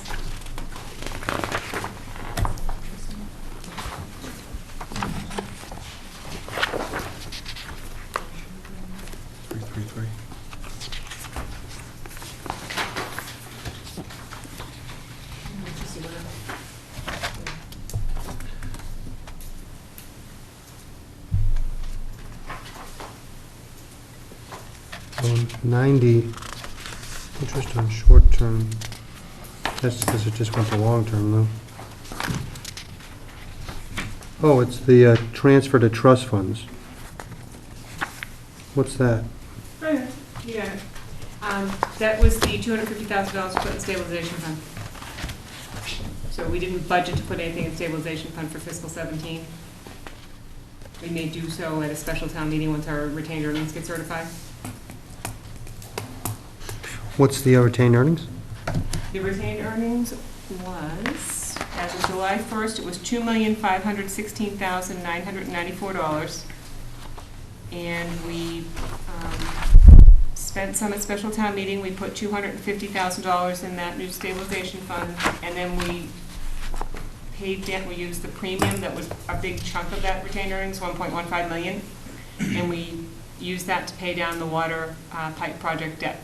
So rather than borrow 8 million, we'll only borrow just about 6.8. So what's it gonna be with that money gone? It's 1 million? Is that what you said? 2.5 and you What's used left it? after all is said and done, we'll probably, with what's recommended in the fiscal, to go forward at town meeting, we'll be at 492. Because there's 210,000 in the capital plan and 61,000 to support the operating budget. The water department capital plan is very robust this year. And it's gonna, so this is gonna have a $61,000 deficit that we're gonna fund from retained earnings. Yes.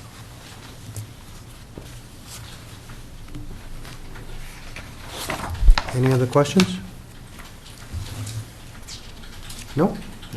Thanks, Jimmy. We'll go over to Rick and do the sewer.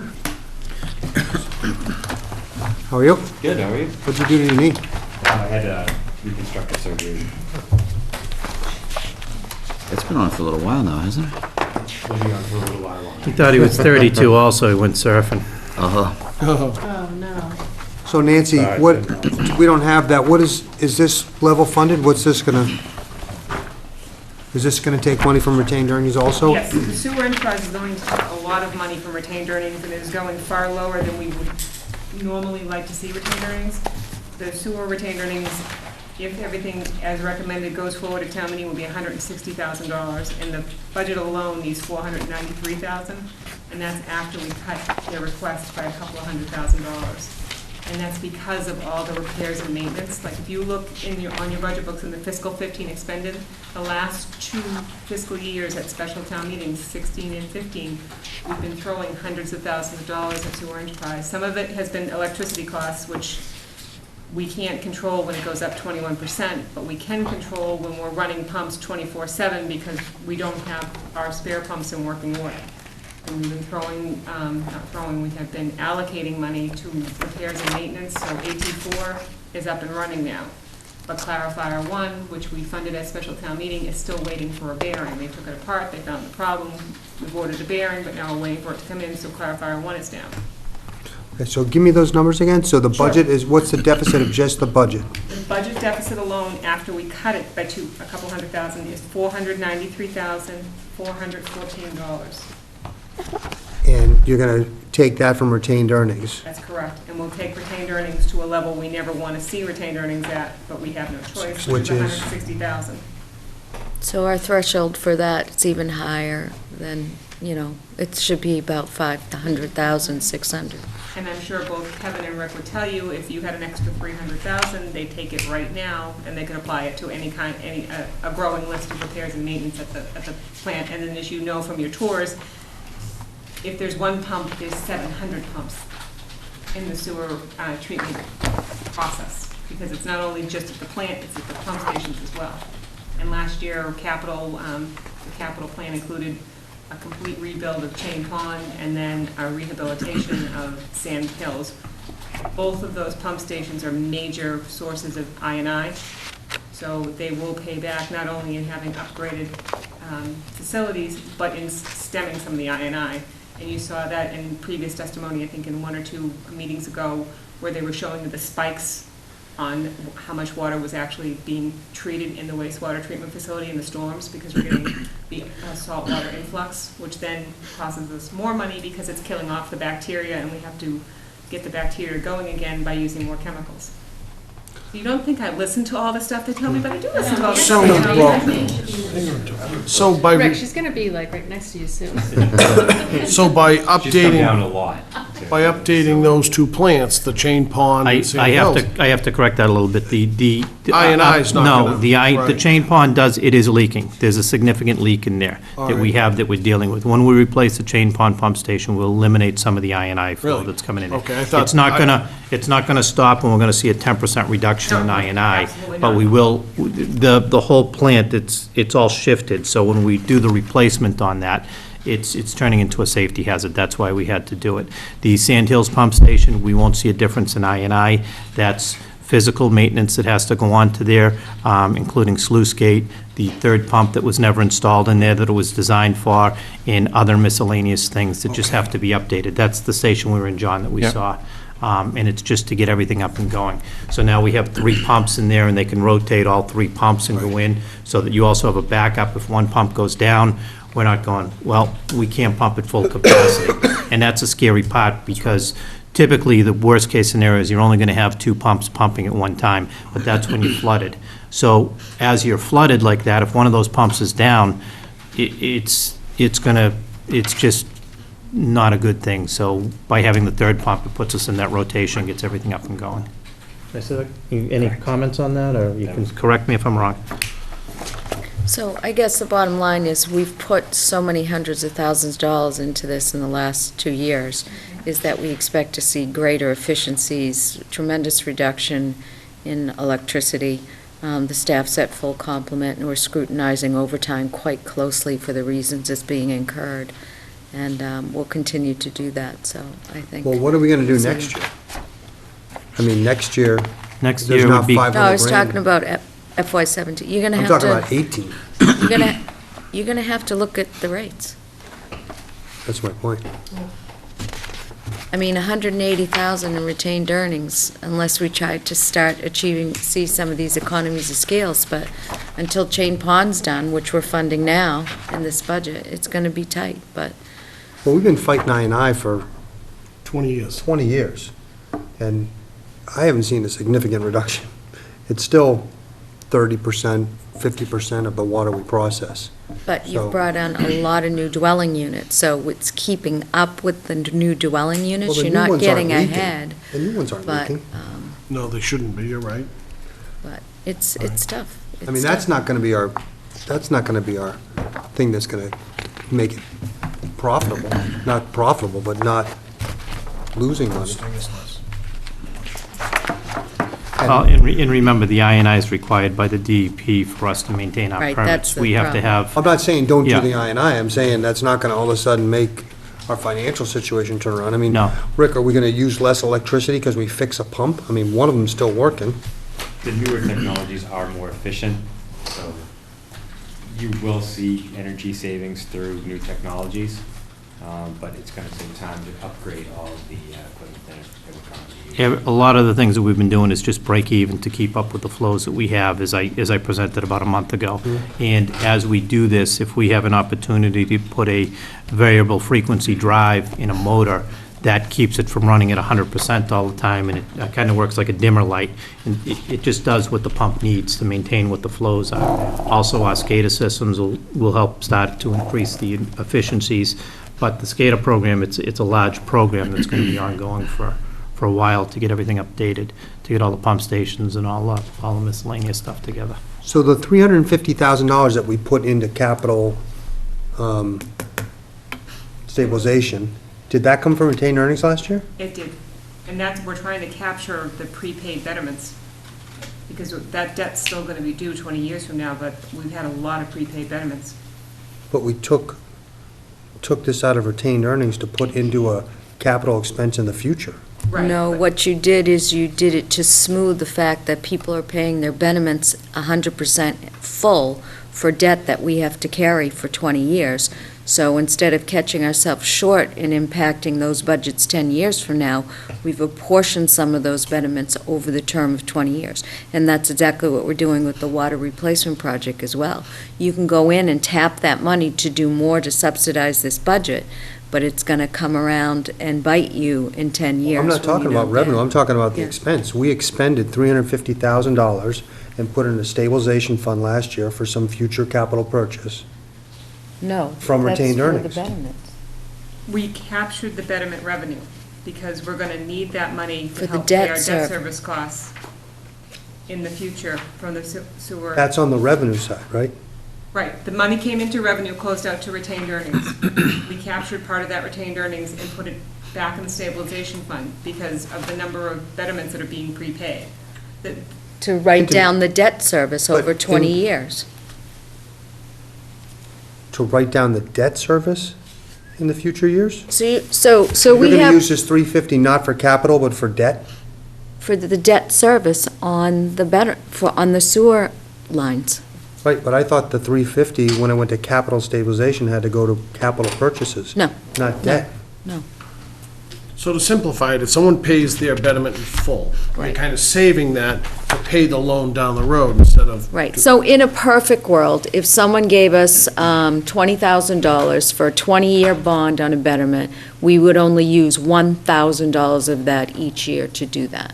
So that people 10 years from now are not paying for debt that, we've incurred now.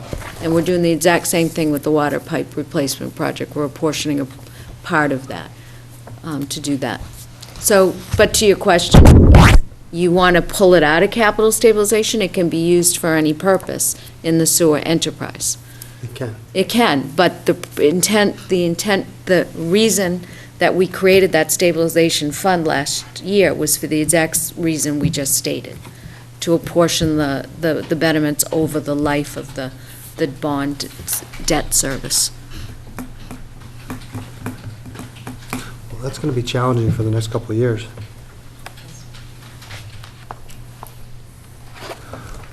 Any other questions for sewage department? All right. Thanks, Rick. Thank you. And the last one is the transfer station.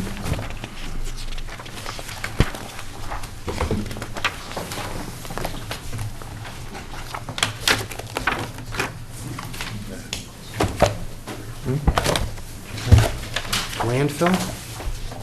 Yep.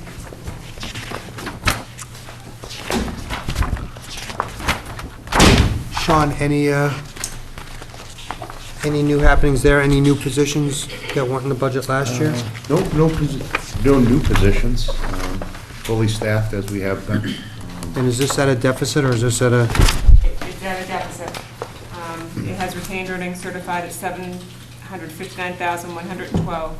There's $46,971 recommended for the capital and then $91,871 recommended for the budget. Because we did reduce the sticker cost, provide some relief.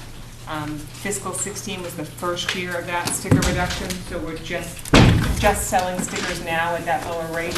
So we'll see exactly how much of an impact we have.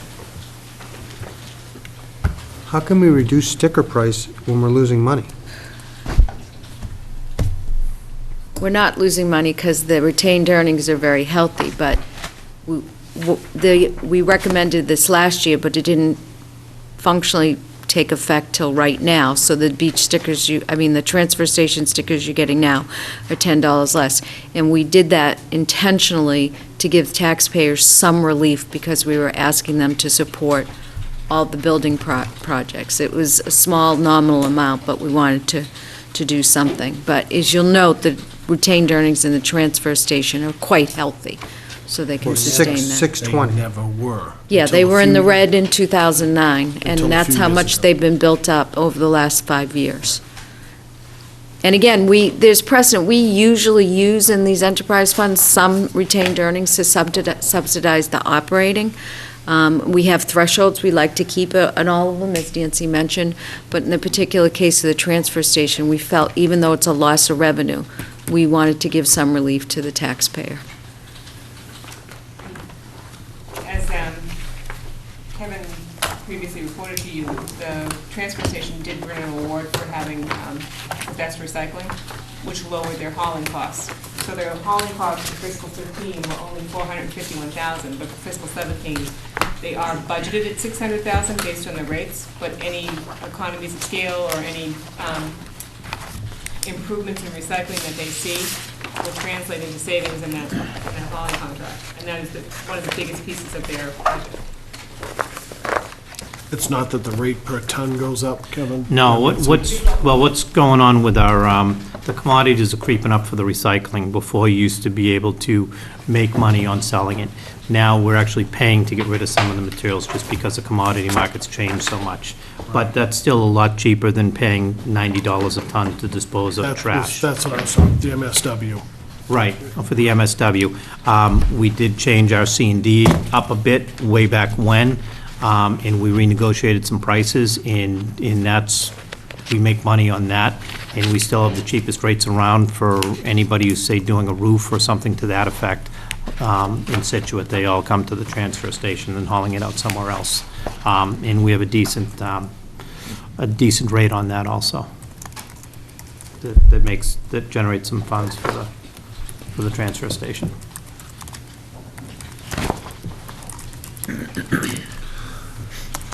Okay, well, the budget went from 1.216 to 1.255.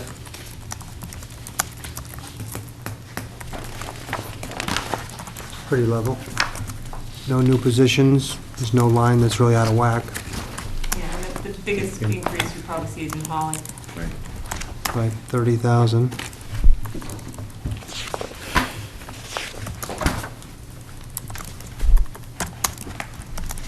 Any questions on that?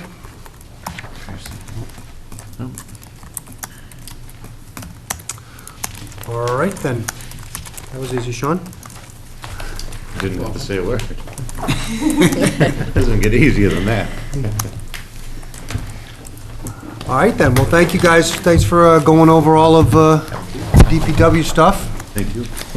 Thank you very much. As always, it was a pleasure. See you guys. Thank you. Thanks, Nancy.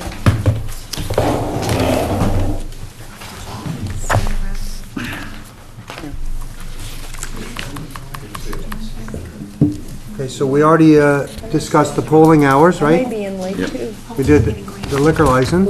Yep. Did we do all the correspondence, Maura? We didn't do it all. We just did a tip letter, and our second letter is from Comcast, just reporting to us, and I think because they're required to, under General Law, Chapter 166A, to report to us any consumer complaints and the amount of time that they resolve. And the largest number of complaints were billing, and then the second, equipment, but they give us the resolution times. Seems like everything's been resolved except for one billing issue.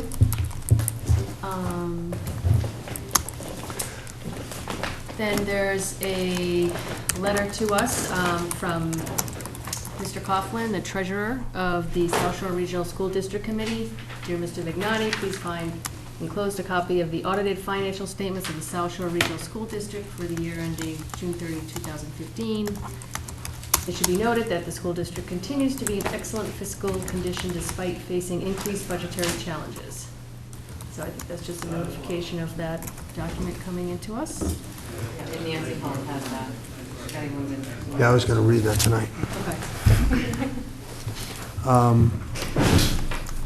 What? There's one more. Do you want me to read the last one? Do you want me to do it?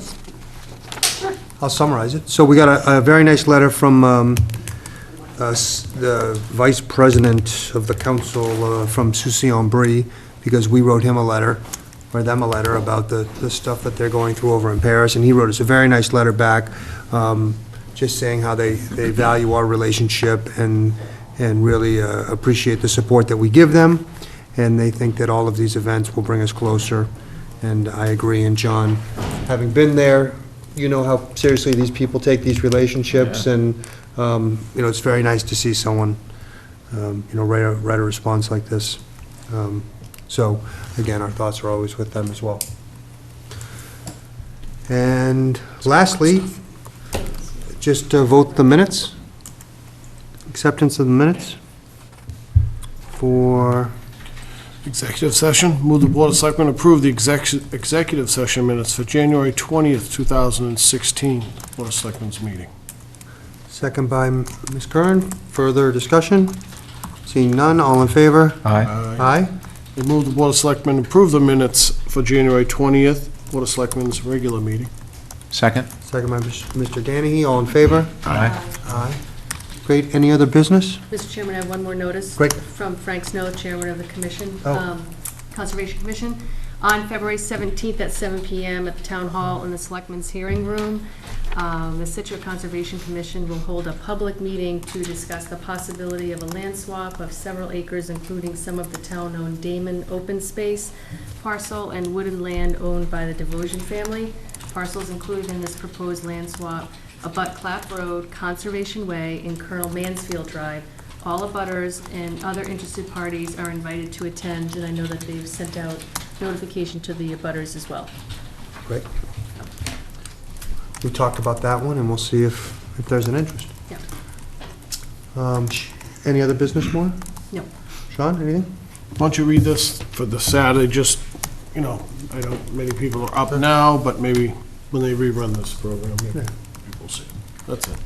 Marty, anything? Well, I found MMA very interesting and learned something that I don't even know if Sean knows this, but he probably does. I always knew that Norwell was part of Scituate, but what we found out is that not only was Norwell part of Scituate, but so was Hanover and part of Hanson. I found that very interesting. Hanson? Artie, I didn't know that. Isn't that amazing? It is. You weren't here then? Well, and I don't it's think been I'm the oldest on verified the by board either, I don't think. Hanson, I didn't know about it. Pembroke, Marshfield, Hanover. It didn't list those, it just Portion of, showed the line. South Scituate, of course. Tricia actually looked it up too, and it kind of went down through Hanover. And Hanson is kind of a play on words a little bit, I think, because I think Hanson was Hanover at the time. Yeah. Or something like that. But we definitely, Hanover was Yeah. part. The reason it came up is they said they wanted to have one of their engines in operate since they used to be Scituate, so. We'll bring them back under the fold. There you go. Reunite them all under one. That's all, I just wanted to mention that. The only thing I wanted to make point of is that the St. Patrick's Day Parade is happening. You know, there's fundraising for it, so I understand that the Scituate Harbor Beach Associations are the sponsors. No, business. Business Association is the sponsor of it.